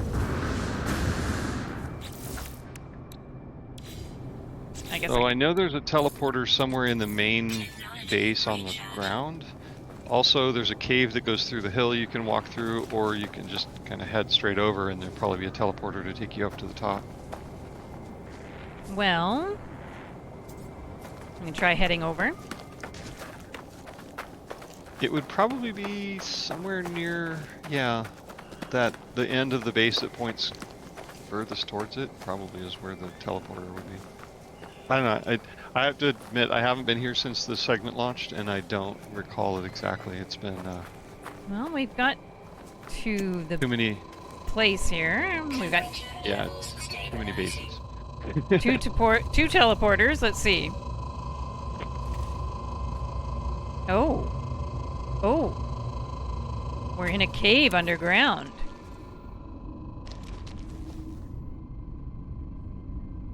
Very cool. We've got those bubble thingies again. I like, who is this that has done this? His name is Mr. Fishhead. He's actually one of the people that discovered glitch building way back. So he's been around for a really long time, but he doesn't really hang out in public view, so not a lot of people know who he is. Well, I like that seems to always put the bubble things underneath plants. Oh, I think that's a nice touch. Okay, so let's go back over here. Yeah, he's got some crazy the other builds. There's there's a point of interest in the next stage that has one of his that made its way into IGN and Wired magazine. Oh, that's cool. I assume this is glass. Yes, it is. Okay, good. Nice seat. That's where we were. So this kind of viewing platform. And there's something below us. Now, which one did I come in on? This is what I was hoping to get to hear. Oh. See, look at all the multicolored trees. And we've got jellyfish and things going around in the circle. I'm so impressed with this stuff. I really am. And a toggle power flow.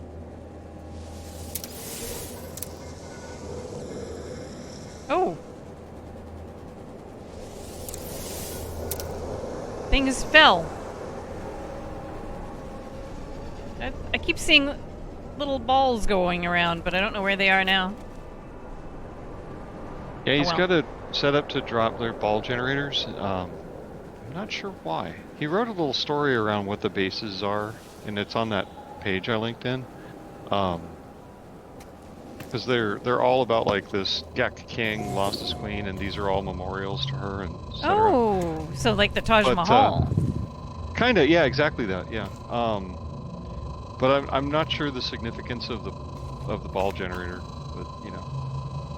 Right. He didn't include that detail. But yeah, it's written up on his detail page. One thing that I've been doing, because we have a lot of builders and we have a lot of builder pages, is I wanted to do like a little bit of a narrative just to break the page up so it's not just a bunch of images. But I'm not the greatest writer, and I didn't feel like writing it all myself, and getting a bunch of different people to write things on time is not something I was wanting to try to get. Just getting their bases built was enough. So I used ChatGPT, and I gave it a set of criteria to tell a story, sort of a serialized story about Larry the Adventure Gek and his adventures on the Distant World Tour. So each one of the waypoints has a chapter about Larry that was written by ChatGPT, and I include, if the builder includes anything about their build, I'll write that into the story. Oh, that's cool. But it's been able to like give me some really fun stuff. There's a couple of bases that are coming up that it gave really good stories for. Well, this is a beautiful base as well. Although, looking at it here, it also does have a kind of a look of a casino. Yeah.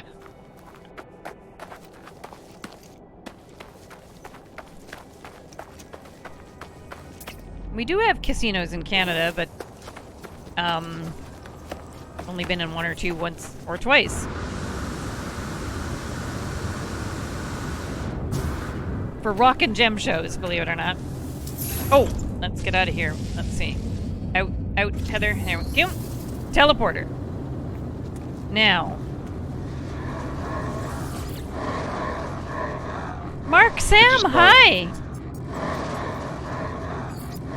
So, do you know what this... Are these only going to be ones I've been in? No. If you go to other bases, it would probably show you everything you've been in this session, but it'll also show you everything in the system. Yeah, so I'm looking for one where it says Mandela something? The next one is Poussa Land, Poussa-land. Got it. I found it. Yeah, that's number 2. Okay, let's go there. That Gek is yelling at me.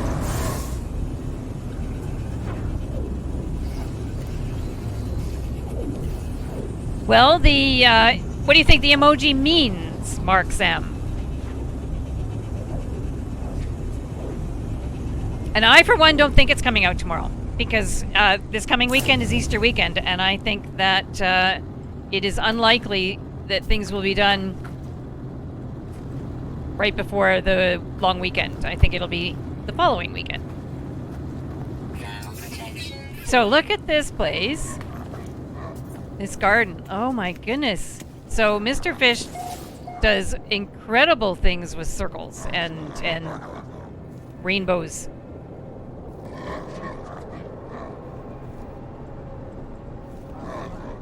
I am always hoping for expeditions. I like the expeditions. Okay, let's see if we can get down there.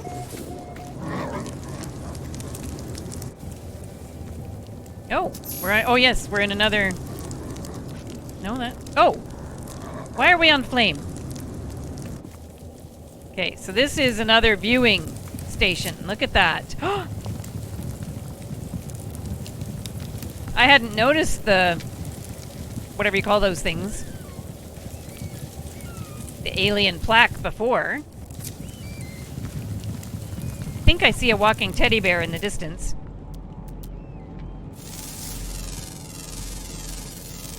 See if there's another walking teddy bear closer. Now this one's got wings. Does that one have wings? Can't see it, it's behind a tree. Ah. Come on, scan it.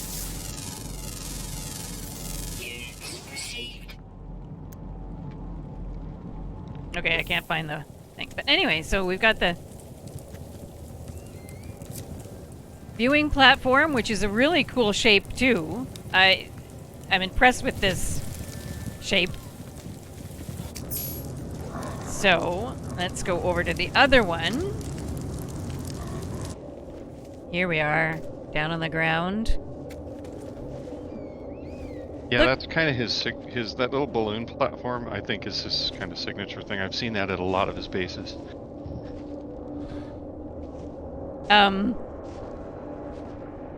I love how these are lined up.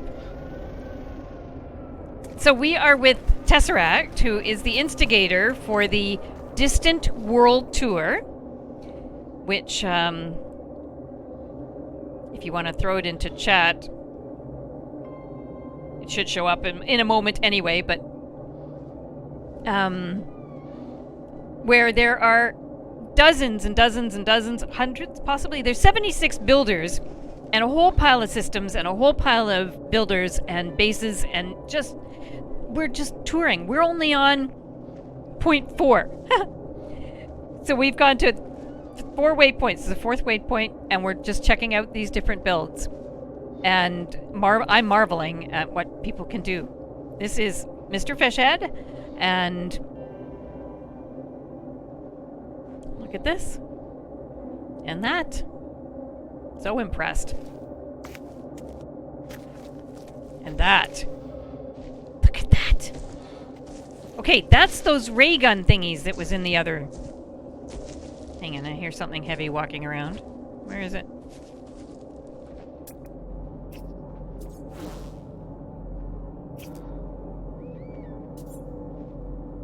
And there's the thing. Was that the teddy bear I thought I saw?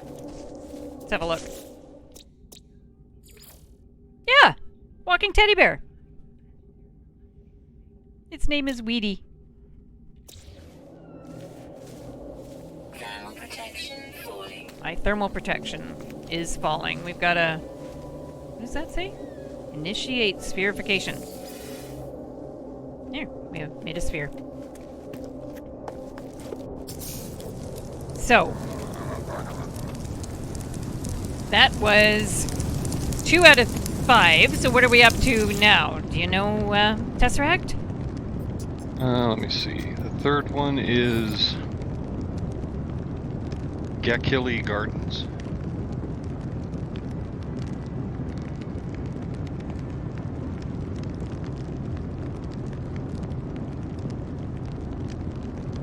Starts with a G, right? Yeah, like. Oh yeah, there like it is. Just Gakili. Here we go.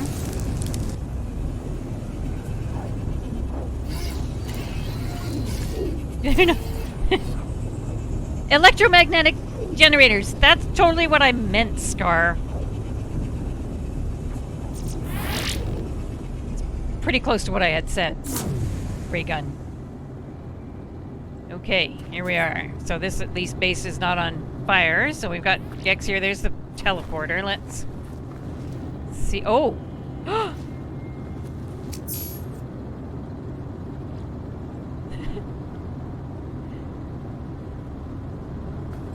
I don't think I'm easily impressed.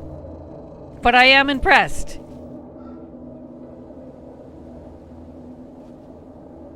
Oh, they light up.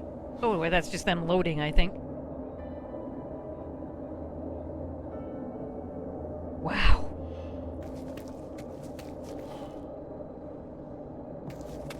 And so we know that Mr. Fishhead has these places where you can look at. That's a really cool one. The little egg shapes. All right. Temperature levels stabilizing. Oh, where are we now? So this is...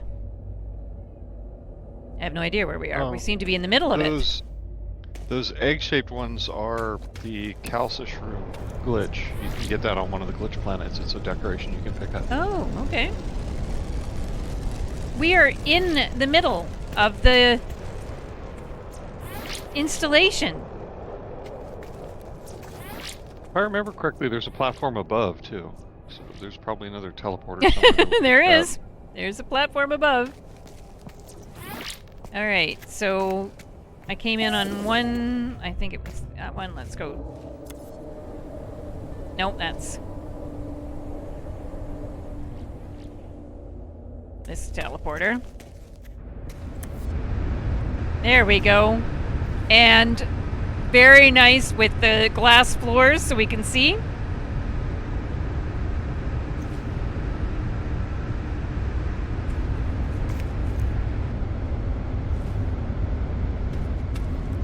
Mr. Fishhead, I'm impressed.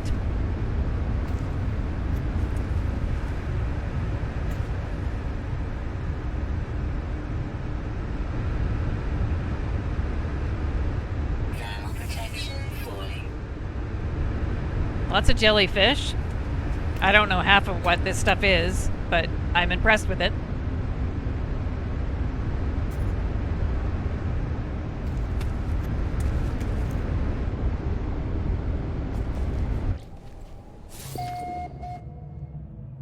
Okay, where are we going? Here we go. Then we want to get back up to the ship, which is up there.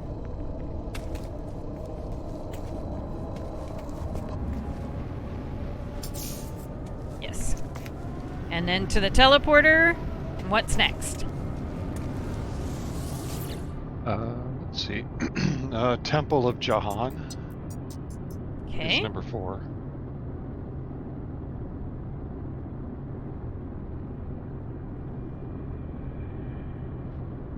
What would be really cool is if these things were in alphabetical order or something, some kind of order. There They it are. is. Well, they are. I kept him. I asked him about that. With No, I meant- they're in the order. Oh yeah, in No Man's Sky did it, yeah. Yeah, alphabetizing would be great. Categorizing would be great. Just basic editing. Some kind of would be great. sorting, yep. Oh! I mean, Oh! I'm kind of holding my breath on a. As a builder, I would love an undo feature. Yes. I just accidentally deleted the stair boss that I was just fighting with for half an hour, and I would love to be able to undo that. So this is another really cool one. I just thought of something about the emoji, guys. Devil's in the details. I don't know if that means anything, but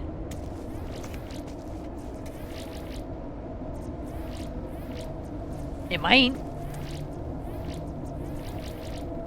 So I don't know what kind of details then would be involved in said devil, but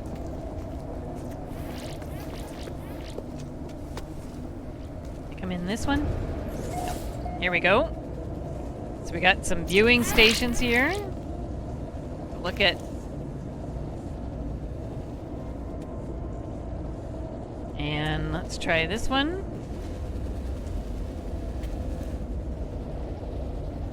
Look at, there's kind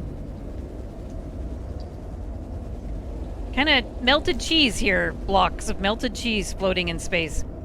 I don't know what they are, but they look really cool. Look at that. That is the glitching separator. It's basically a pillar. Oh, that. What I like about it is you can color them, and they glow whatever color you give them. And then they also have a very slow up and down movement animation that's really kind of nice. Yes, I see them kind of moving. I didn't hear the applause, Captain Harpo. How long ago was that in? And you have been saying that. All right, Scar, fine, fine.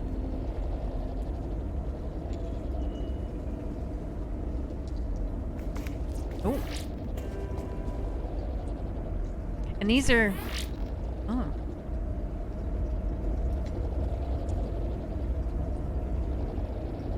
So cool.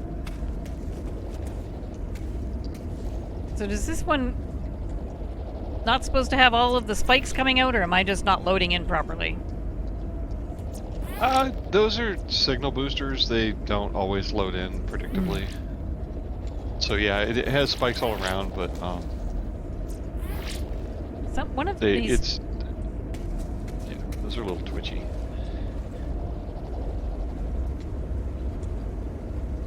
This is awesome. I am so impressed. Very impressed. And there's a thing over here making noises, and I don't know what is making the noises. I can't hear your game sounds. Some of the glitches have a sound. The light fissures, the ones with the beam coming out of them, like the big round beams down there, they have a kind of a hissing sound. The calcitrums, those egg-shaped ones, have a weird tone they make. It's kind of high-pitched-ish, like a hollow tone. Okay, I don't know. Could be anything. Some of those movement glitches have tones too. Okay, and we're up on a viewing platform again. Oh, there's 4 viewing platforms. Well, there's 2 anyway. There's one over there.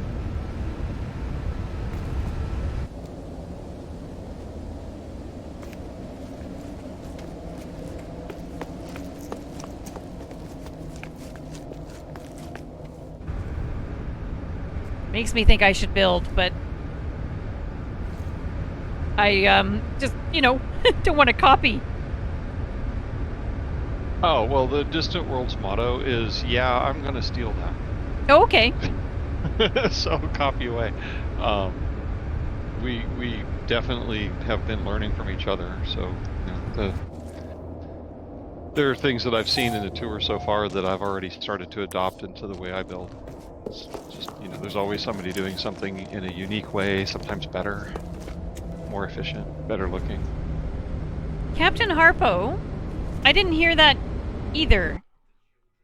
Why am I not hearing your alerts?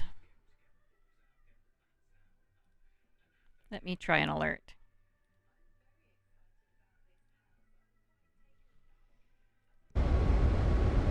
See if it happens.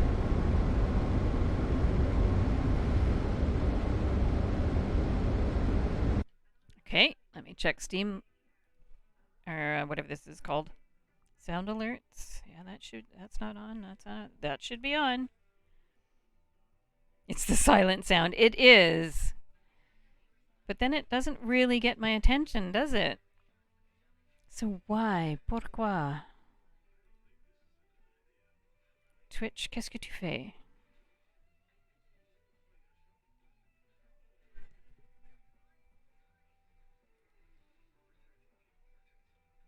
Viewer rewards. Just having a look here to see. I don't know why anything would have been turned off. Okay, enable channel points. Yeah. It's all should be working. I can't find any reason why it's not working, so I apologize. Captain Harpo, you've been spending your points and it's not been doing anything.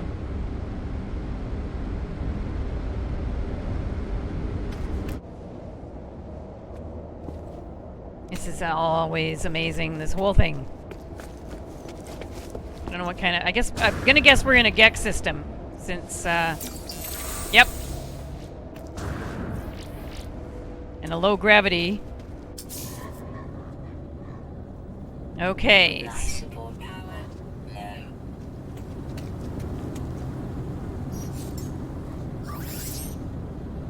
How much oxygen do you think I have? Technology recharge. Okay. I need the last one. Is it on? Let's see. That one is the Mandala Mausoleum. Oh wait, no, that's the planet. It's IAKOS. I couldn't pronounce this. It's IAKOS-MAYL. Mail.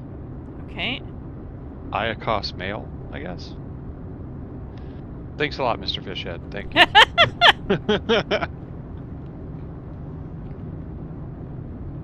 Oh, there it is. The mausoleum. Let's check out the mausoleum.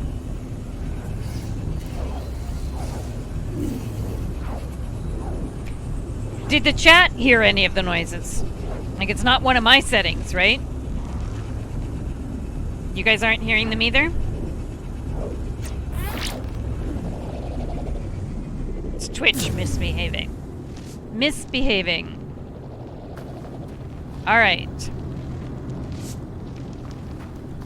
Mr. Fishhead, I have learned.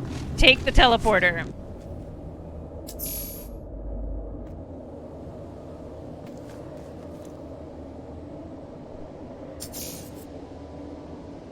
Search the tower for clues. Clues to what? But let's go search the tower. There's the tower. Troop towers. Hey, Mandenhar. We are on the Distant World Tour. And we're on the 4th set of waypoints. Oh, if you fail, try again. Okay. Did I fail? I can harvest all the plants if I wanted to. I don't know what these plants are. Let's harvest them anyway. Oh, that's not what I want. Oh, haha.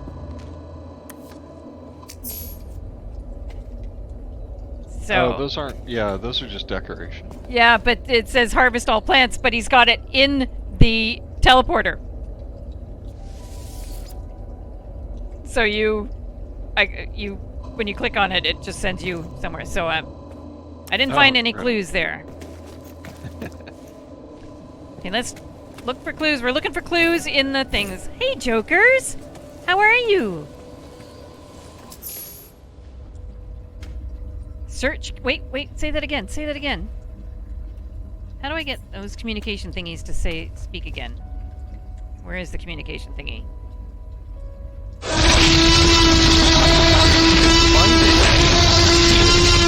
It's text, but if it's hidden, then you have to kind of walk away from that Search area cave and by come back. And it says search nearby cave for Mandelas.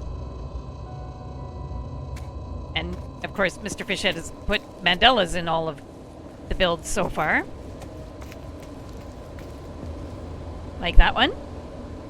So, Dino's rule worked. Hey, Shadow!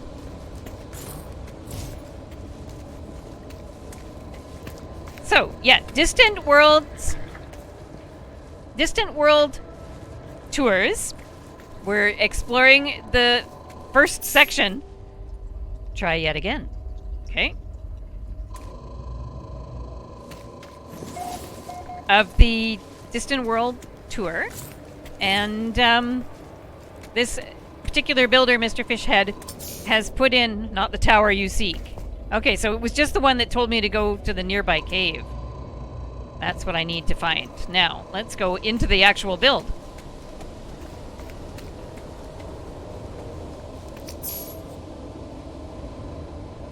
So where was my ship? I have no idea where my ship was, but I was going to try and enter by the front door, but let's go in here. So people have built all kinds of things. Tesseract, how about you give us a brief synopsis again of what's happening in this? Okay, so yeah, Distant World Tours runs an annual event for about 6 weeks at the beginning of the year. We're about 3 weeks, almost 4 weeks into it. The 4th week is tomorrow. So what it is we get a bunch of builders together and we set a bunch of interesting points of interest destinations all over the galaxies. And we release a list of places to visit once a week for 6 weeks. Each one is basically a stage. They have about 11 stops per. And the builders get their own system to build in.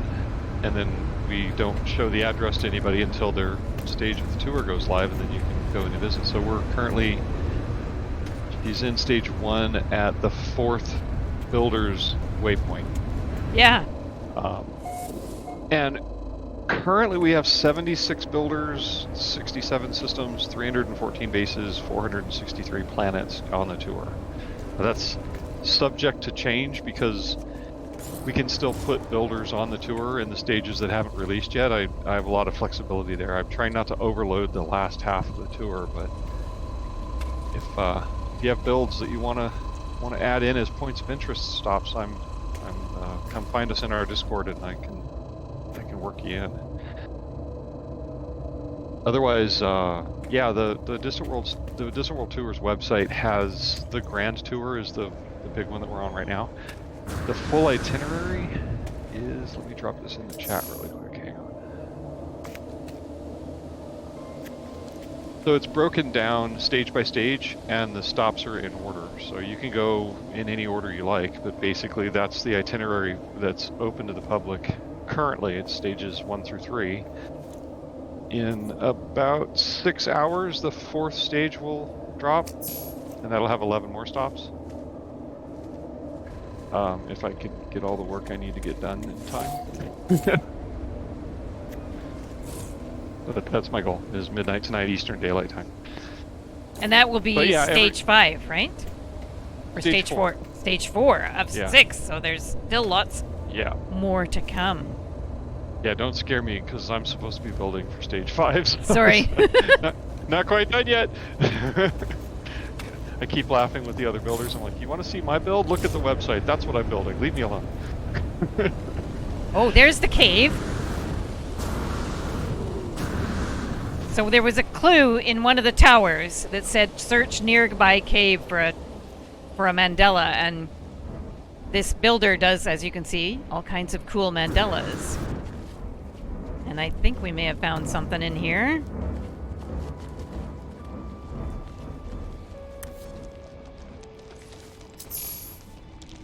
Search behind the Mandela for more secrets. So cool.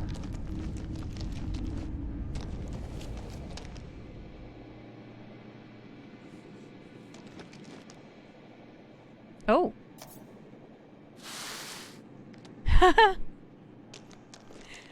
Mr. Fishhead. Awesome. So as you can see, I mean, just from this one, really incredible builders, and with awesome, cool things. Like this, I'm impressed. I've been impressed all along, but the ability to make circles in the square world always impresses me. Yeah, there's a trick to it. It's not overly complicated, actually. There's videos on YouTube on how to do it. It's a couple of step process, and then they basically add these objects around the outside edge once you create the circle kind of wire structure. I'm not a mandala builder, so I know how it's done. I've just never done it myself. I'll get to it eventually. I only just recently mastered making a sphere. So I can do curvy walls now. I'm so proud. But one thing to note is stage 1, because we were trying to get the word out and get everybody involved and everything. Stage 1's kind of packed with a little bit more of the experienced builders than normal, but most of the rest of the stages are sort of equally balanced between beginning, intermediate, and advanced, so that there's builders at all ranges. Because I didn't want this to be, yet another elitist build event. I wanted it to be kind of accessible to everybody and sort of get you excited about building and see, you can where you start with building the boxes like we all do, and then how you can get to building things like this if this is the kind of design you like. Mine are not this. I don't build anything like this. Well, I mentioned I built little wooden boxes. Where are you, animal? What is it? It's a Posiplosium. Posiposium? Something like that. And leave me alone, plant.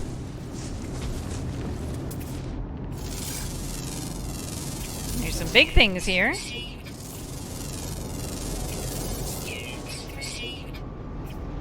There's actually 2 examples in this stage of people that I would consider more middle level builders. They don't use a lot of glitching technique, but they created really cool effects using the standard parts and mostly standard configurations. Cool. If you're familiar, like what is it, waypoint number 5. Well, that's where we're going next. If you saw the movie Oblivion, I it's didn't. it's Tom Cruise movie. It's got some really interesting industrial design in it, like the ships and the house and everything are really, really cool. This guy did a recreation of that house that's basically up in the clouds on a big long stilt. And I was fascinated by it because it's not using a lot of like advanced building techniques. It's something that you could honestly achieve with just standard parts.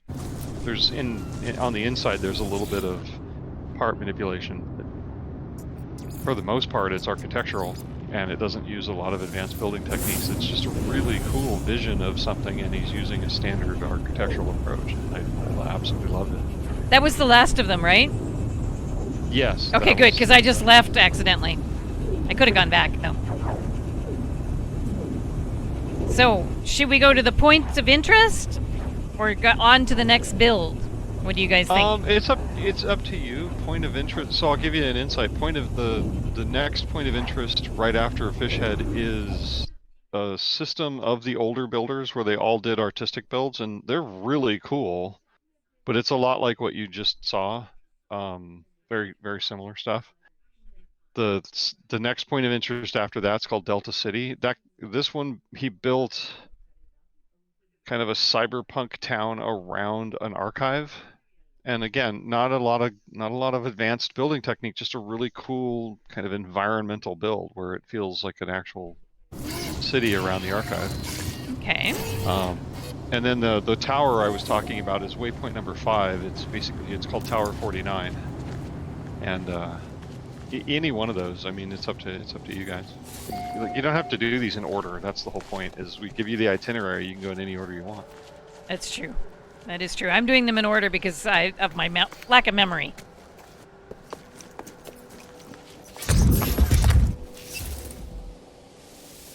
Okay, let's check out this Delta City Noir.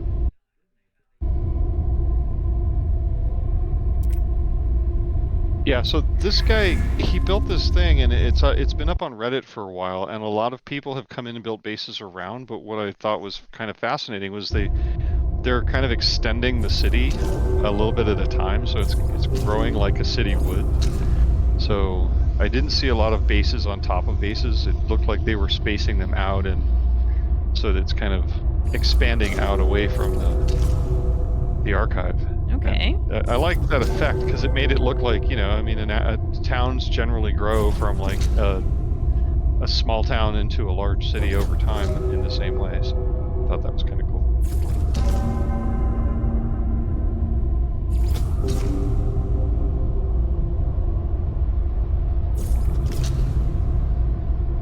I think I put that in one right. I think I put that one in right. We'll find out in a moment.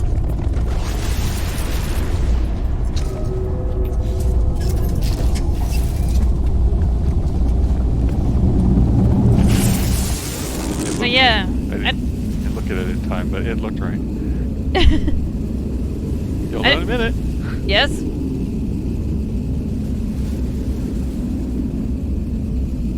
You ever just dial the gate at random and go? No. I never thought of that. That actually sounds cool.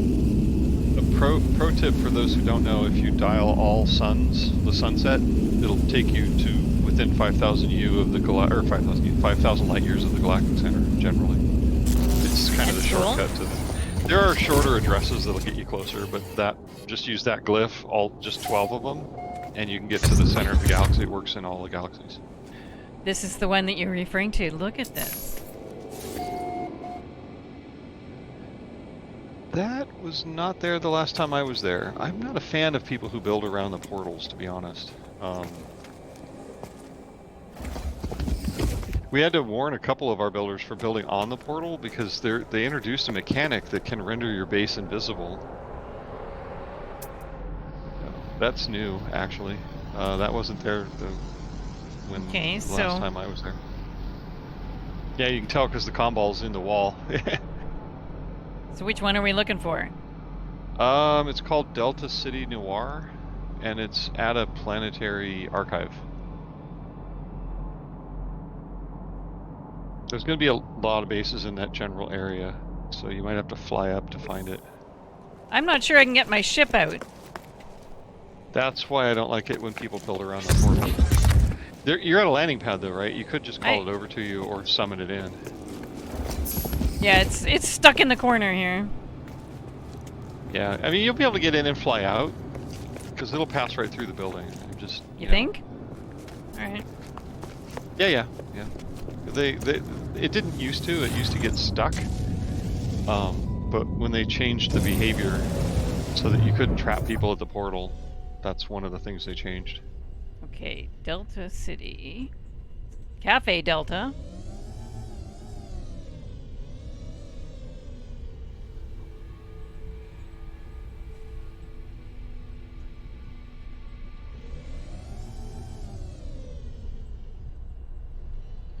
Resistance is futile. Silver Fortress. I think it's probably going to be over with that one that said Delta whatever. 'Cause there were a bunch right there, and you know what happens when you put like a whole bunch of bases in the same general area. The markers are impossible to separate until you get close.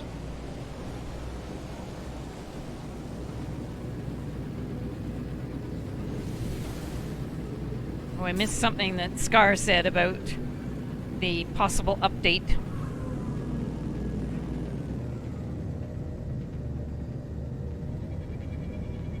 Is that it? Yes, it is.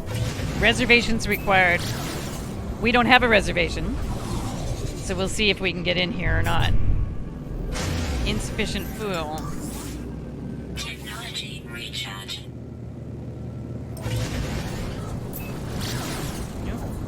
I'm going to the wrong one. That one.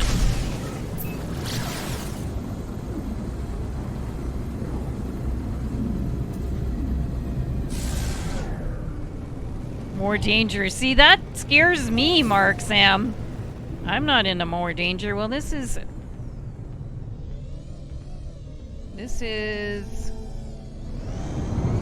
Cafe Delta.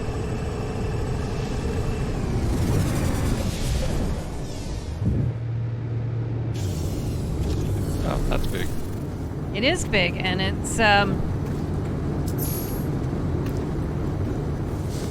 very modern looking. It kind of matches the style of the guy's base that we're aiming towards. It's very similar. If you can find his terminus ring, you might be able to just teleport over. Is there one? I don't see one as of yet.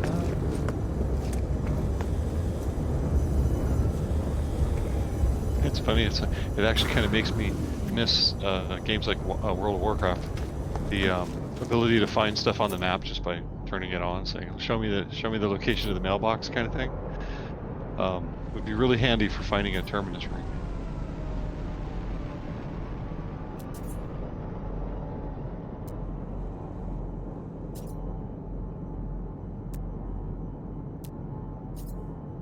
I don't see anything else other than pretty much everything I've already scanned.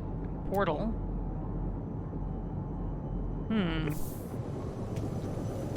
Yeah, there's like I said, there's gonna be a cluster of bases, and it's going to make it harder to spot the one. There used to be just like the one, but community grows once we publish the Here we are. address. You know, it's basically an open invitation to everybody. So the feral interlopers and their army of zombie comballs will approach.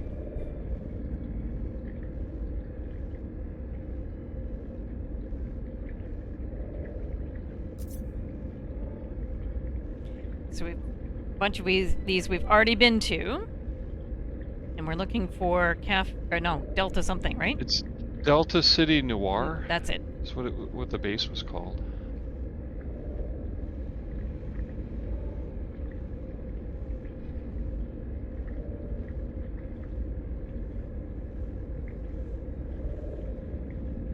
Delta City Annex, Delta North, Delta Inn, Delta City Limits, Delta Beach Holiday Retreat, Delta City,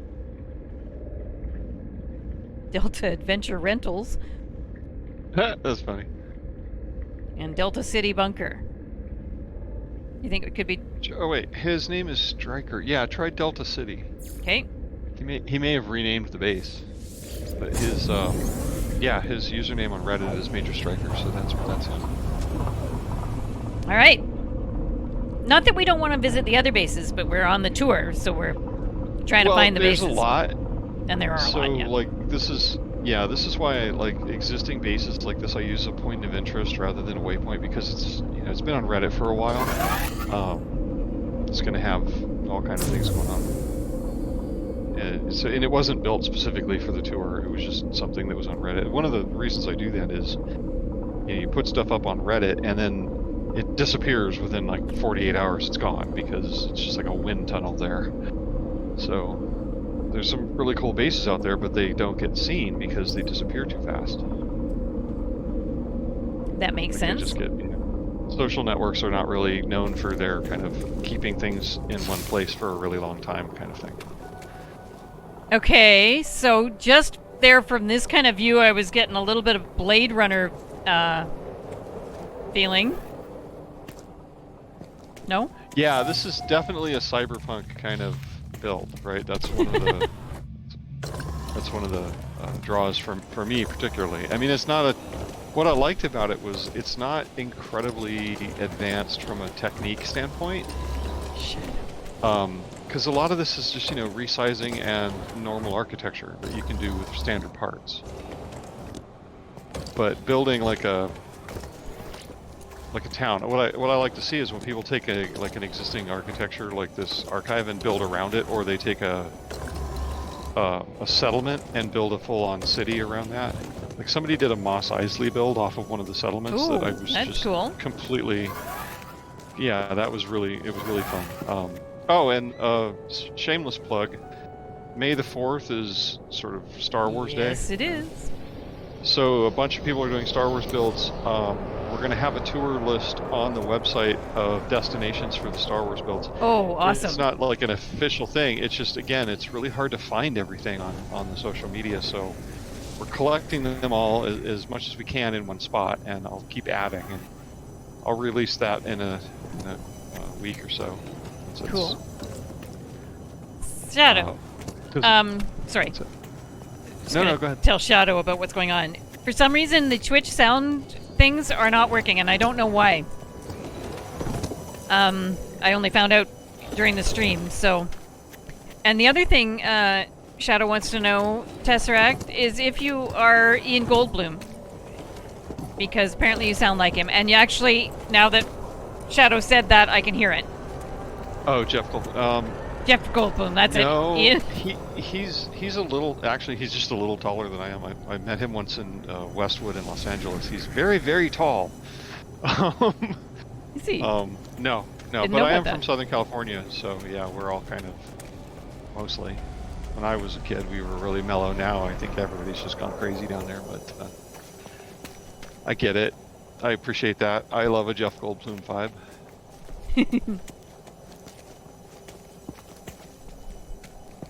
No, it has nothing to do with that Scar, or Shadow rather.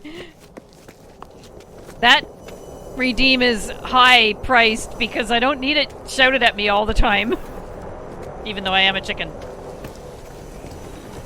So this definitely has Noir City vibes on this one. I'm seeing both Blade Runner and Star Wars Coruscant, the underbelly of Coruscant kind of advertising vibes here. Yeah, Or- looks like it's still loading in too. Even Tokyo, for that matter. Yeah, Neo Tokyo. It's definitely got that kind of. That's why I wanted to include it, because this is something that doesn't require advanced techniques of any kind, other than the ability to, like, he's doing placing lights and maybe enlarge a couple things. I'm not even sure if he's using any glitching at all. I haven't seen any. That bubble up there, that's not part of the base, is it? Is that No, part of the that's archive? That's part of the archive. Is it though? Yeah, the round ones, I love those. And they've updated all the animations around the archives, so that lightning effect is brand new. Okay. And all the smoke and atmosphere is all brand new. You got another system, Shadow? I have to find that piece of paper with the number of systems on it. Shadow has redeemed the name a system thing over and over again. And I haven't named any systems, so I owe him quite a few. Alright, hang on, I'm looking. Here we are. Here's the piece of paper. So this would be 5 systems now that I owe you. And 4 planets. Don't redeem a planet! And you want one called Nern. Alright. There we go. Does it have to be a specific type of system, or is it just one that you run across? Just one that I can run across and name. So far, I don't think there's been any preferences. I mean, that would be a good candidate for the dial the planetary portal at random. Incoming storm. That is true. Alright. I had a ship when I came in here. Where the heck did I park? Yeah. Remember where you parked. Well, you're standing on a landing pad, so you could always call it in. That's true, but I suspect it's on a landing pad. There.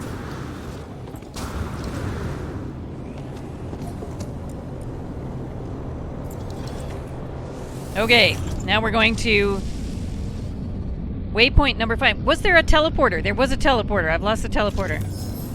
Oh, wait. Yeah, it was in one of the buildings. I don't remember where you were. Oh, that's right. Because I flew to this. No, I teleported to it. So the teleporter can't be far.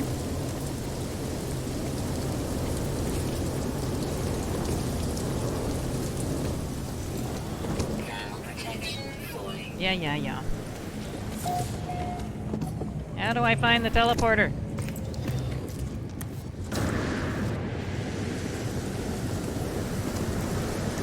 Well, am I open to the sky here? Apparently I am.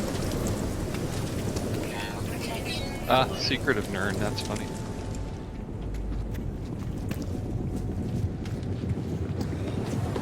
Okay, this really is looking like an underbelly of a city here. Yeah, the new atmosphere they added around the archives. Like this guy mentioned this on Reddit. Is he had built this city before that happened, and then when the new particle effects and the lighting effects went in, it completely changed the vibe of his city, and he was like, "This is perfect." Yes, score 1 for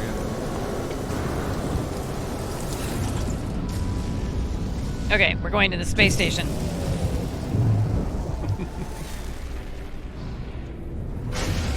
I recognize the name Nern. Although, when you said the secret of, I thought of the secret of Nim.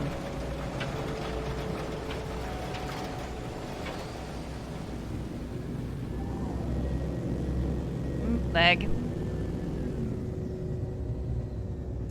Alright, space station. No, don't overshoot the space station. What are you doing?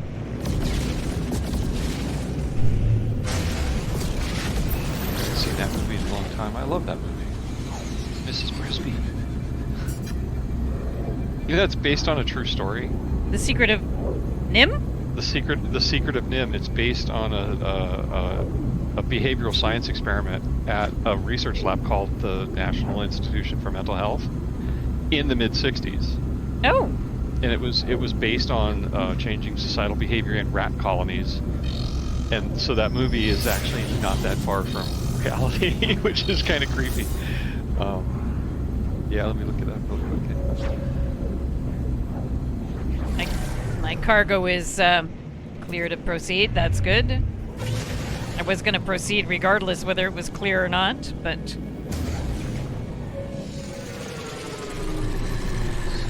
Chat there.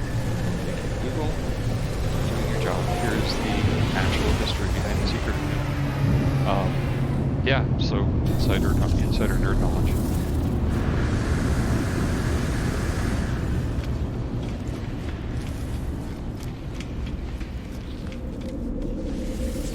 All right, heading to the portal again. Yeah. And now we're going to go to Godfoot Bob. Waypoint 5. There'll be one base here. Oh yeah, this is the tower. Oh, a so tower. this is it's up high. It's just below cloud level, so it's technically an orbital, except it's on a very, very, very tall stick. I guess there's conveniently there's a runaway mold deposit right near the foot of the tower. But anybody familiar with the movie Oblivion? This is a recreation of the house from Oblivion. I am not, actually. but If I'm not mistaken, I included a picture of the actual house on the waypoint page.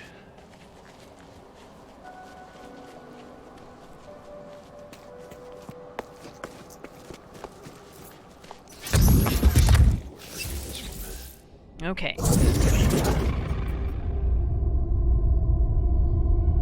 Yeah, I did. Okay, so this... Let me put this in the chat.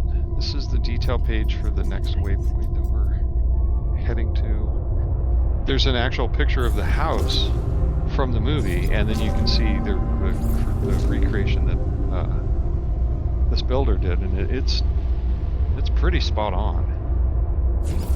I mean, I was very impressed. But what I love about this is that this is mostly achievable with just standard architectural parts. There's a couple things that are inverted, and a couple things that have been very obviously connected with a wire glitch. But beyond that, I mean...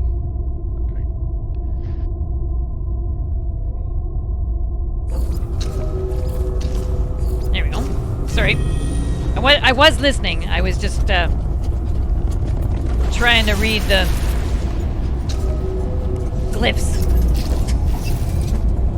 All right. This is Waypoint 5 of the Distant Worlds Tour.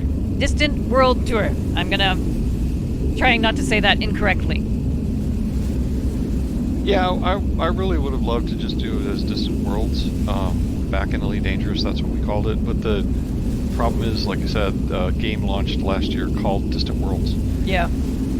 That made it messy. So, plus I wanted to set it up as a tour agency. I mean, the whole point was, like, I'm not. What I would really like is, and we've had this happen a couple times already, is for people to come to us and say, you know, can we do like can we set up our own tour? I'm like, yes, absolutely. We're basically just a tour agency. So if you guys, you know, you want to set up your own tour, I've got one of our builders actually does these player-built expeditions that are kind of lore, like each section is lore-based, and it's clues to find the next one. And after the grand tour is over, I'm going to work with him to set that up as an expedition on the website so people can follow along. But yeah, I mean, I would love it if people came to us and said, you know, hey, I'd love to set up a tour and put it on your site. I'm like, yeah, that's great. Here's what I need from you to get that going. Just addresses and pictures. Look at that animal Flying red butterflies. I don't know if you can adopt it or not, but looks cool. All right. Come on. Okay, I think I have to fly into space to find this base because I don't see it. Yeah, I don't remember it being near the portal. It's on this planet. It's not too far away. Once you get off the ground, you should be able to spot it. What am I looking for? Do you know the name of it? It's called Tower 49.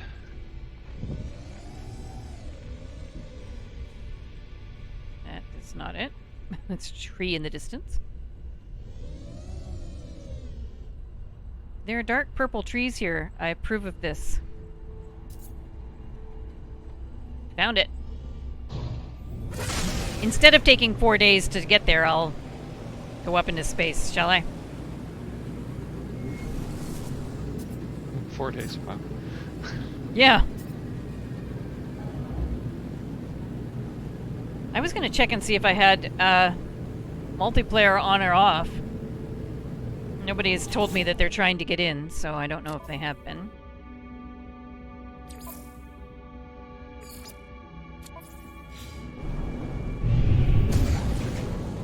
So if anybody has been trying to get in, I apologize. Okay. Tower 49, here we come.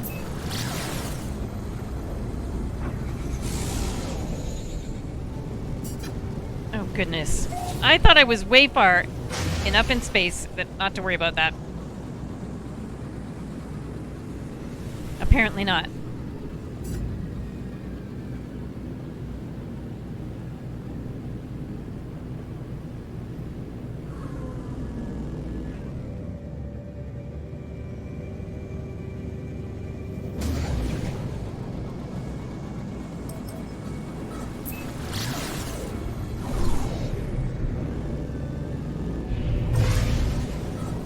Maybe we can do it this time? Yes, we can. Finally. No!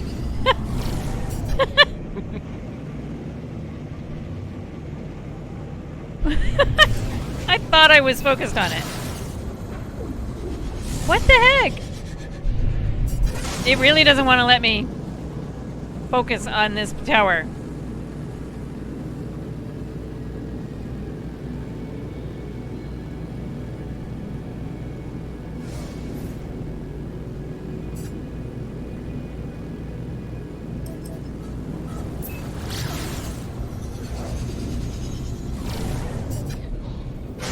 There we go, finally. Heading towards it. Okay. So do we land on top of this tower, or? It's got a landing pad at the top. At the top? You won't be able to get Oh. to it from the ground without landing on top. It's too tall. Yeah, it goes up a bit.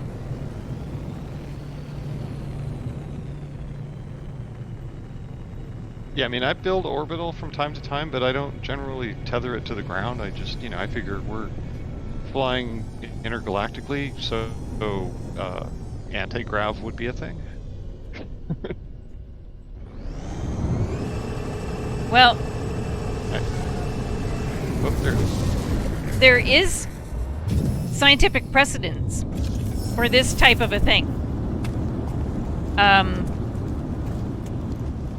Where if we were to build an elevator that had an orbiting base that was just outside of our atmosphere, it would be considerably cheaper to move things off the planet.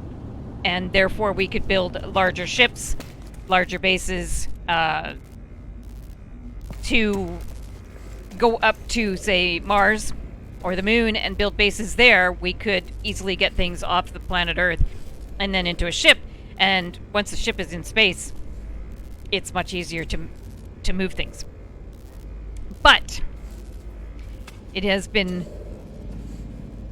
theoretically suggested. Nobody has built one yet, obviously. I think we're not really there materials-wise just yet.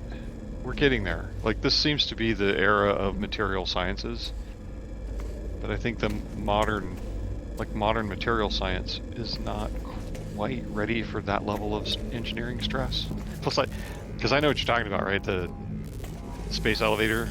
Yep. But in almost half the stories about space elevators, the cable snaps and takes out half the population of a continent. So it's theoretically possible, sure. Yeah, I mean, the math is right, but I don't know that we want something like that built by the lowest bidding contractor.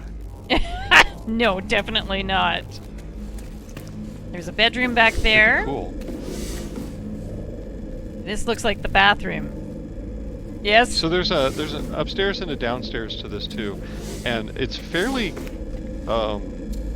consistent to the way the movie, like the areas of the house we get to see in the movie.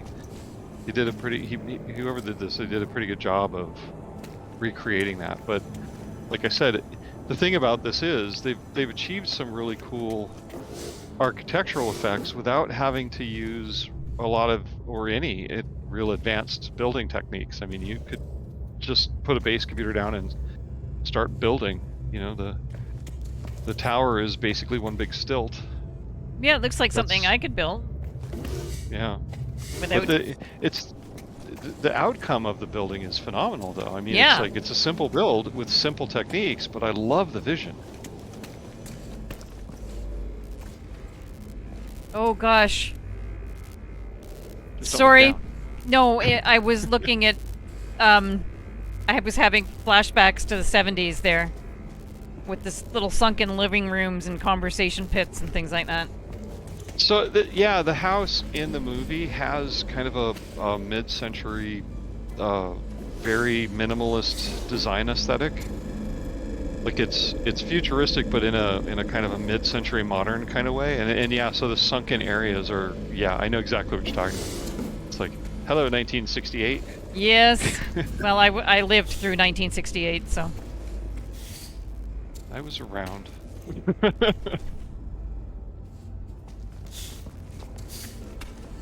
So in the movie, the occupants of this house are basically an engineer that maintains the fleet of these kind of drones, and kind of an operator that sits in the office up above and coordinates activities, and then they live together in the house. So the downstairs is the kind of drone repair facility, and the upstairs living quarters, and then that box up on the top is the operator office.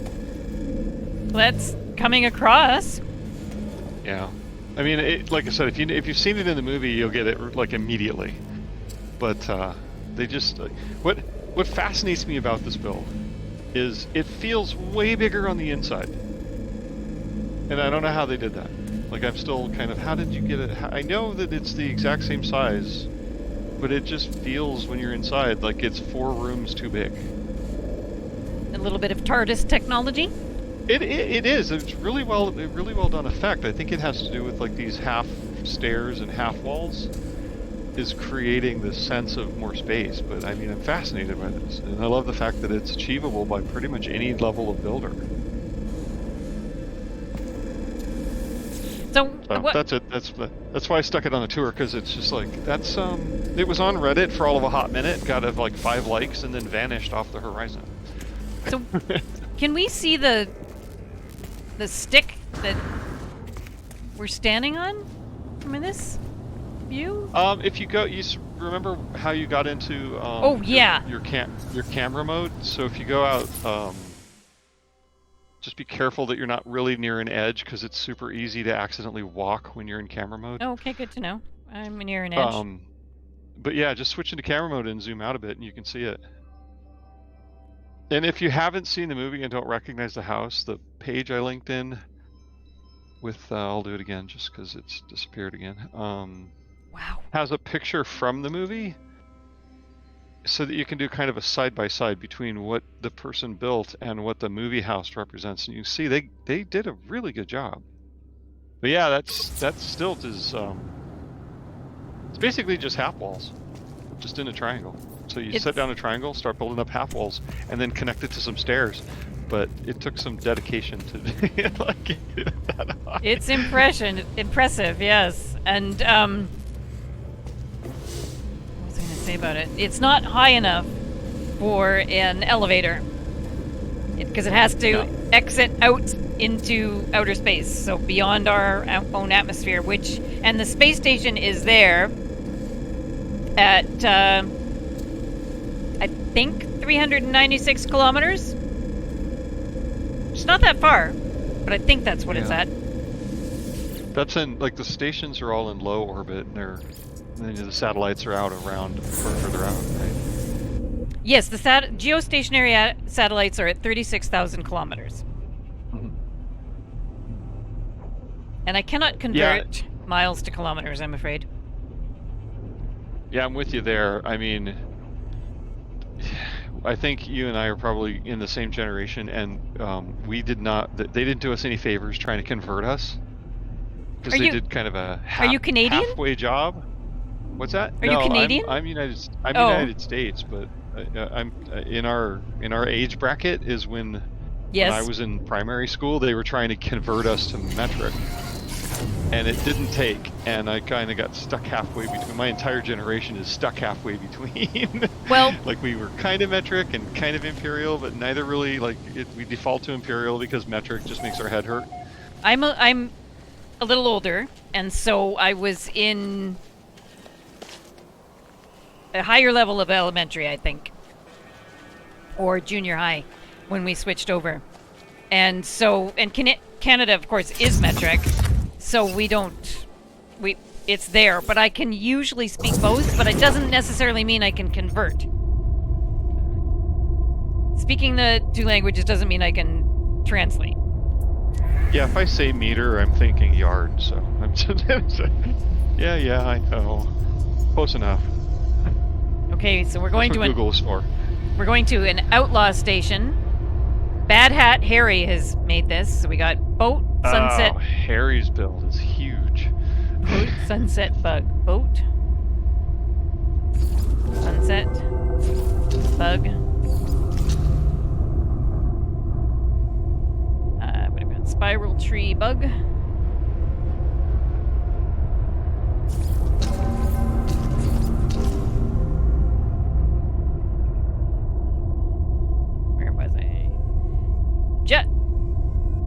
Jet dice. Sunset. Jet.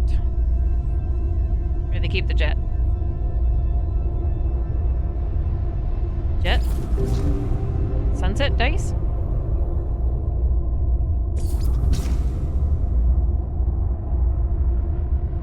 Nope, the other way around. So have to start again.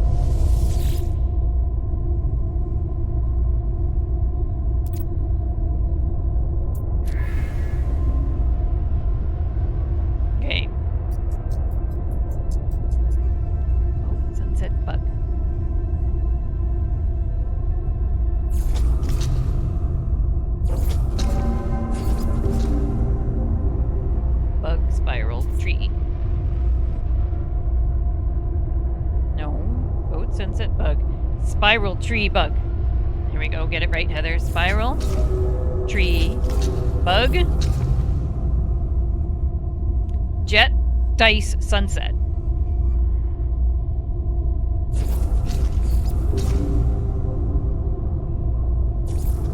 And then we have balloon bird bug.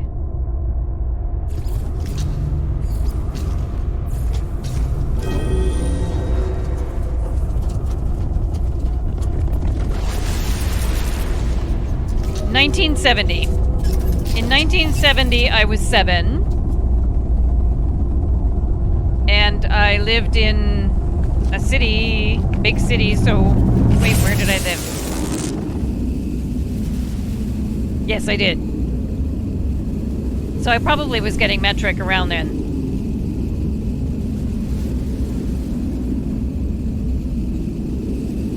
But Man and Heart probably didn't cease. It just became part of a teaching, and we didn't have to go back and forth anymore.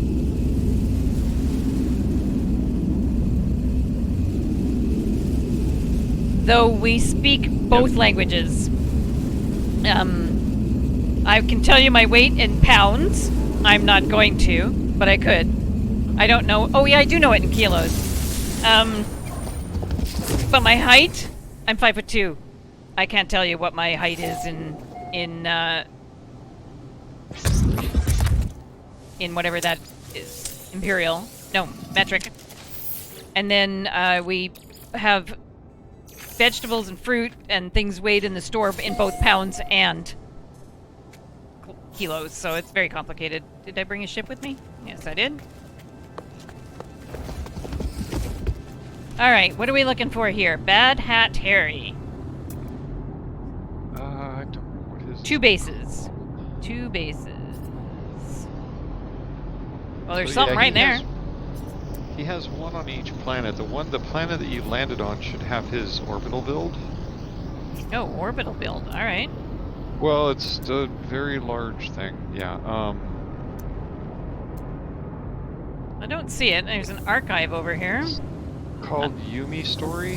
UMISTORI. And it's somewhere. It's off the ground. It's very much like the last one, except that it's not on a stick. It's up at the cloud level, so once you lift off and scan around, you'll probably be able to see it. Well, there's something over there.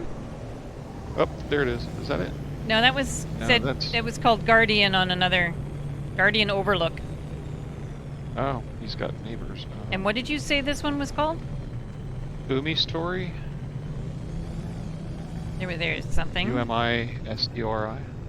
This just says hold E to tag, which doesn't tell me anything about it. Do we have 2 planets stuck together here?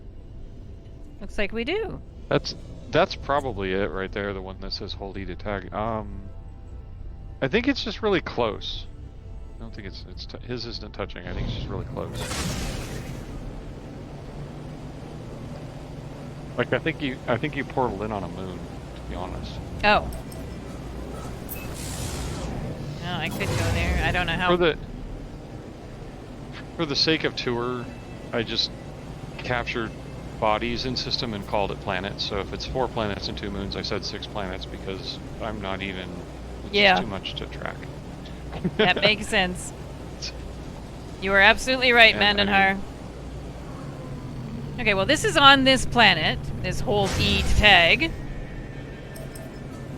But I have no way of knowing how far away it is. Now I've lost it entirely. How did I lose it entirely? Yeah, his build you're going to want to fly towards rather than portal in. So I think it dumps you in the middle with this portal and you won't understand what you're... You really need to see it from the outside before you go inside. I'm trying to find it now. Okay, there. Harry did not hold back. In fact, he went way over the part count, so it only uploaded about 3,000, but I think he went up to 6,000. Because when he's there, the interior is very decorated. Oh, gosh. Yeah, it's still loading in. Can you see it all loading in? Very slowly. Yep, that's him. Yeah, it's huge. It's absolutely huge. So where do I park? There's landing pads all around the outside edge. You can see a couple of them. Yeah, what I want is one that's... I can actually... Oh, there's one. One that's attached so I don't, fall to my death. There's one on the interior, but it's kind of iffy as to whether or not it works. Because So this looks like... sometimes it'll let you call your ship in, sometimes it won't. Because it's on the it's covered. It's on the inside of the ship. I like this... Yeah, these are freighter parts. These are like... Yeah. So Harry uses PC mods, I do too. So we can put freighter parts on the planet. The nice thing about that is it counts as one part, so you can build larger buildings and increase your part count off the chart. But a large section of the base is not freighter parts, so he didn't phone it in. He's just using that as the primary structure.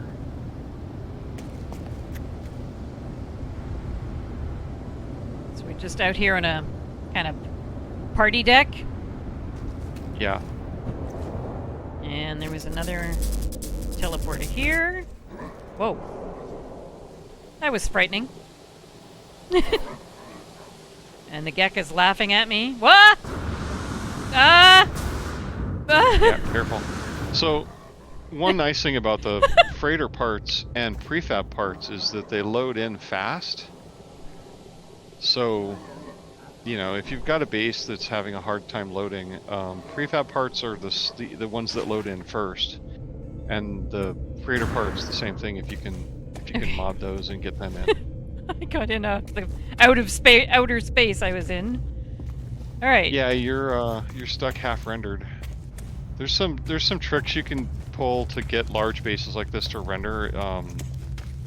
When you approach from space, if you actually focus on the base and come in slow, that can tell the game to force load that base into your save so that it loads more of the parts. Another thing is when you land, don't get out right away, but go into camera mode and pan around slowly, because that'll help the base load as well. Yeah, but now I'm stuck.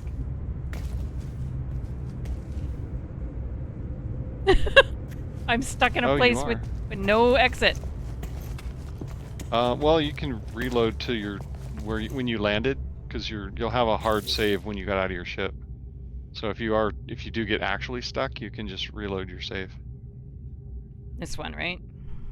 Yeah, it's the problem with these really large builds. I have a couple that are at part count. They can do some strange things. Well, we'll find out in a moment. If we made What's it. really interesting is I've looked at because I've actually worked inside the code for the base parts, and they all have a date and timestamp and GPS coordinates. So they're positioned to the planet, and they have a timestamp. So we've all seen this. Bases render as if they're being built. I think they're actually rendering in the order they were originally assembled, because everything has a date timestamp on it. So you're actually watching the base get put together. It's crazy. Okay, well, I'm doing what you suggested. I'm in camera mode. Scanning around. Yeah, huge chunks of his ship aren't showing up for you. No. You might have to come back to this one.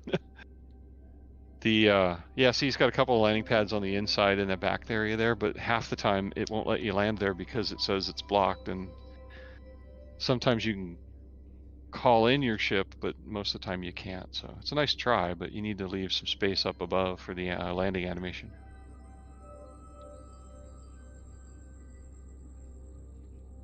Yeah, see, there's a save point stuck on the outside.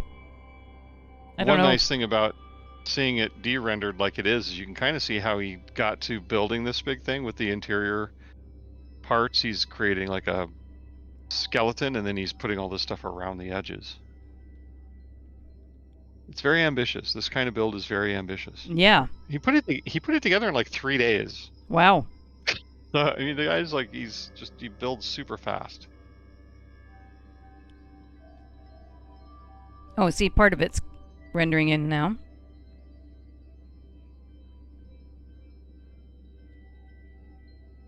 Yeah, it's too bad that the jet engines have a really cool lighting effect coming off the back. You can actually see it on the. Did I link his page in? Yeah. I linked in. Oh no, that's Godfoot's. Bad Head Harry. Hang on. This one. This is Harry's Waypoint page. There's pictures of some of the lighting effects from the outside of the ship, like the engine renders this really cool light effect. It's all empty here now. Oh yeah, I can see one of the engines here. Oh wow, that's funny. Ooh.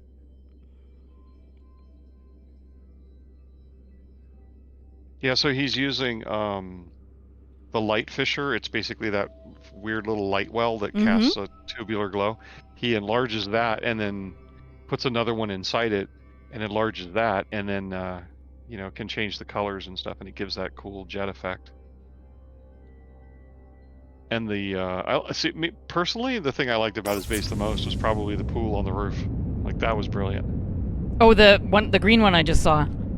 Oh. Yeah, because we don't have water effects, so what he's using is like it's the moon pool prefab part, and it has this watery animation in the central circle, and he made that the roof, and then he sunk a little floor underneath it to make it a pool. Yeah, I noticed. Like that was really nice. It's a nice touch. Okay. I'm not gonna risk, I think, going in here, since I can still see parts of it I haven't loaded right in front of me. It says there's 2 bases in here. Do you know what the other one is called? I seem to have accidentally exited this page, which I'll have to fix. I'll add that to my bug list. Let me go to the Discord and find it. Hang on. This is where you keep your notes.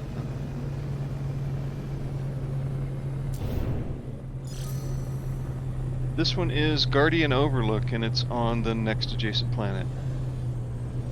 The second base. The one that... Oh, Guardian Overlook. I did see that one before. Yeah. Yeah, this one's a little more traditional. He still uses some glitches and stuff, but it's a little bit more of a traditional blend. On the build, I mean. On the planet that's stuck here, or the other planet? I don't know. There it is.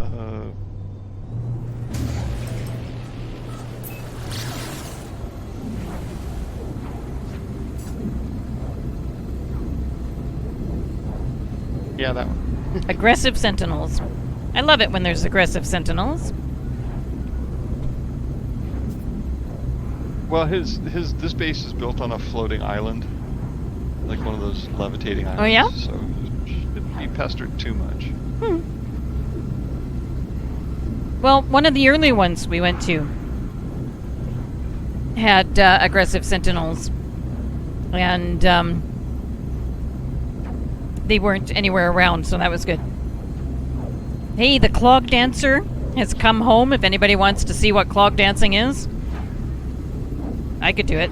Actually, I can do it. Here, let's do some clog dancing. Oh, capitals. There we go. Oh, sorry, almost familiar. We both did it.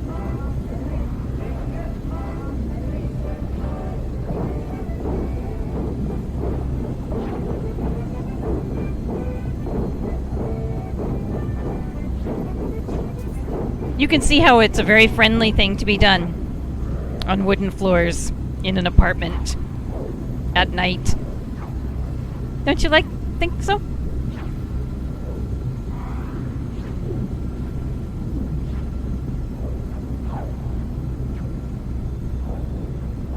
Yeah, I can't stand having people live above me. I'm very tall. My head is closer to the ceiling. It just no. No, I hadn't occurred to me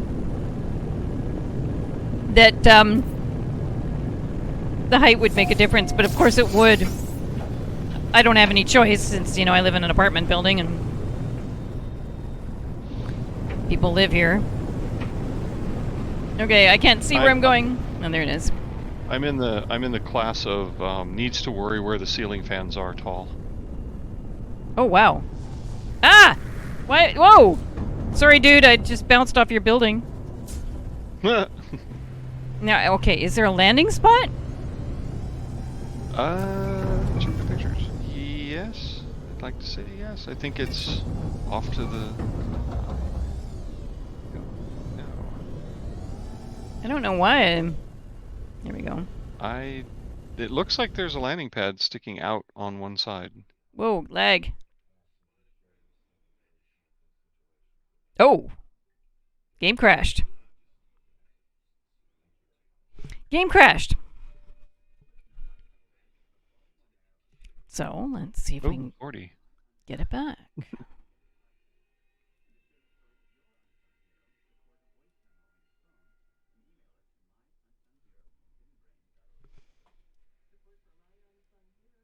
I'm 5'2", so I generally don't worry about ceilings. I am 6'5".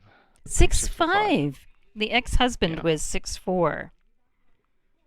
I always Yeah, said 6'4" is just inside the acceptable tall. I'm in the uncomfortable, oh my god, you're tall category. I always said I had a Whatever supposed to- relationship with the third button down. Because his third button on his shirts was at my my eye level.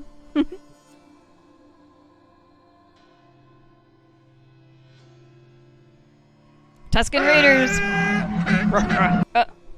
I don't know. I was trying to make the sound of a Tusken Raider. It didn't work out very well. I am not a Tusken Raider. I could be a Jawa. Or a, what do you call those little bears? The little furry bears. Ewok.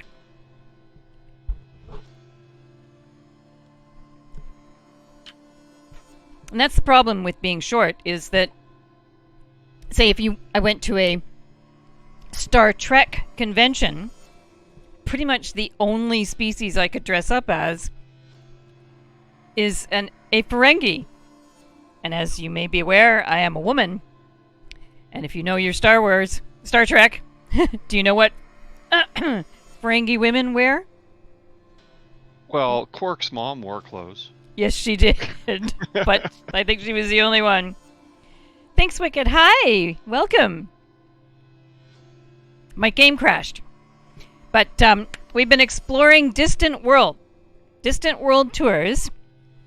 We're on the sixth. Is that 5 or 6? That's a 6. The 6th waypoint. Looking at people's builds, and we've seen some amazing stuff. So this stream, of course, will be up on Twitch for, I think it's a week or 2 weeks. I can't remember. But I'm also going to put it up on my YouTube. So far, I've only been in Euclid. Okay. Game is frozen again. And crashed. So, I don't know what to do. Try log into another save. Do you have another save? Yes.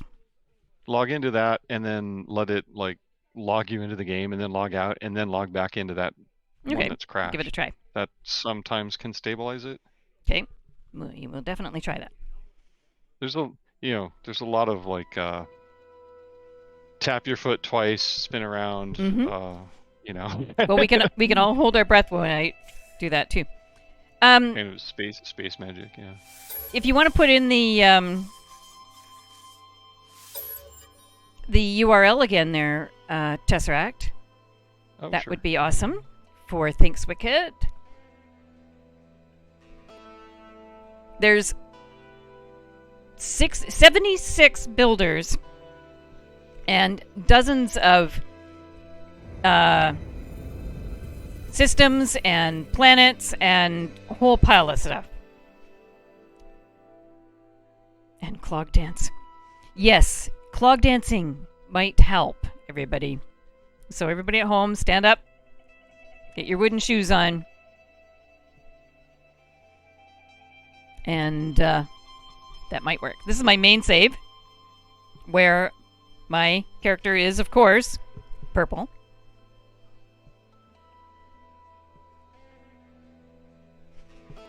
Now, for those of you who know Jason, he likes purple too, but I have liked purple for longer than Jason has. Because I am definitely older than Jason is. Let's see. Scar, do you want to throw in Jason's URL for me? ! Jason?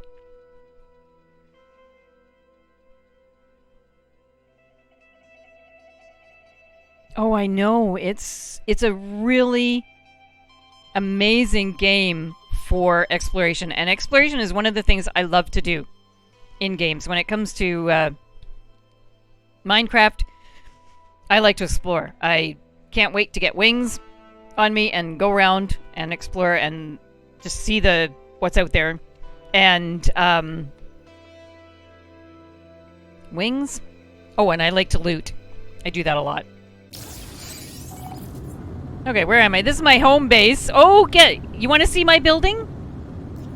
Okay, everybody. This is what kind of building that Heather does. You've seen some amazing builds in this afternoon, and this is what Heather does.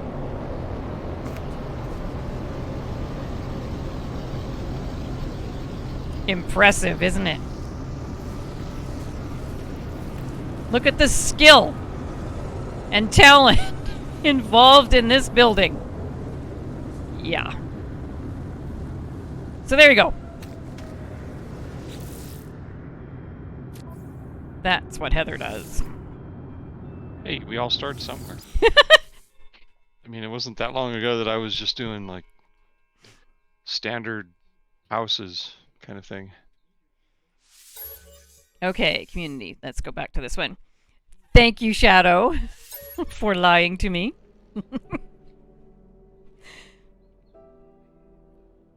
A purple squid. I should do that. I think on that character, I have a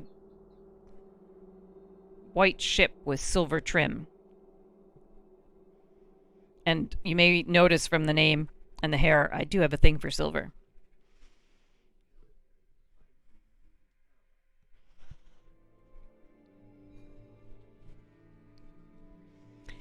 I definitely do. The hair is natural. Okay. Nope. Nope. Crashed third time. So, what I'm going to do is I'm going to work this out when I'm offline, because this is about the time that I'm going to normally finish up a stream. And I'm just going to click over here and look for who I could raid. But while I'm doing that, I want to say thank you so much to everyone for joining me. Tesseract, thank you for walking me through this and putting up with my lack of memory and things and helping me figure out where I was. I appreciate it very much, and telling us all about this awesome thing that you've put together. Thank you so much for following. Thanks, Wicked. Okay, I can't find anybody who's playing No Man's Sky. Oh. All right. I think we're going to raid Zoe Monroe, because Zoe is playing No Man's Sky, and Zoe is a builder. Oh, hang on. Somebody else? I'm in two different windows, so I can't see who just followed. Thank you so much for following. Let me look.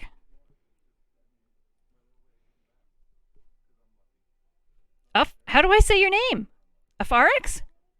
Afarix. That, you know what that sounds like? It sounds like the name of a fossil. What is that one fossil? The bird dinosaur thing. I can't remember the name of the thing is, but I think it starts with RX at the end. Okay, we're gonna raid Zoe. And again, thank you for being with me, Tesseract. And, oh, it was a pleasure. Absolute pleasure. Thank you for the invite. Well, and for putting this all together, because it really is awesome. And I suggest you hang around and see what Zoe's up to and talk to her about this. And we will... check them out. Yeah, we'll go and raid Zoe. Here we go. So it takes a few seconds. Thanks again, everybody, for everybody who followed today, and just for being with me and hanging out. Here we go.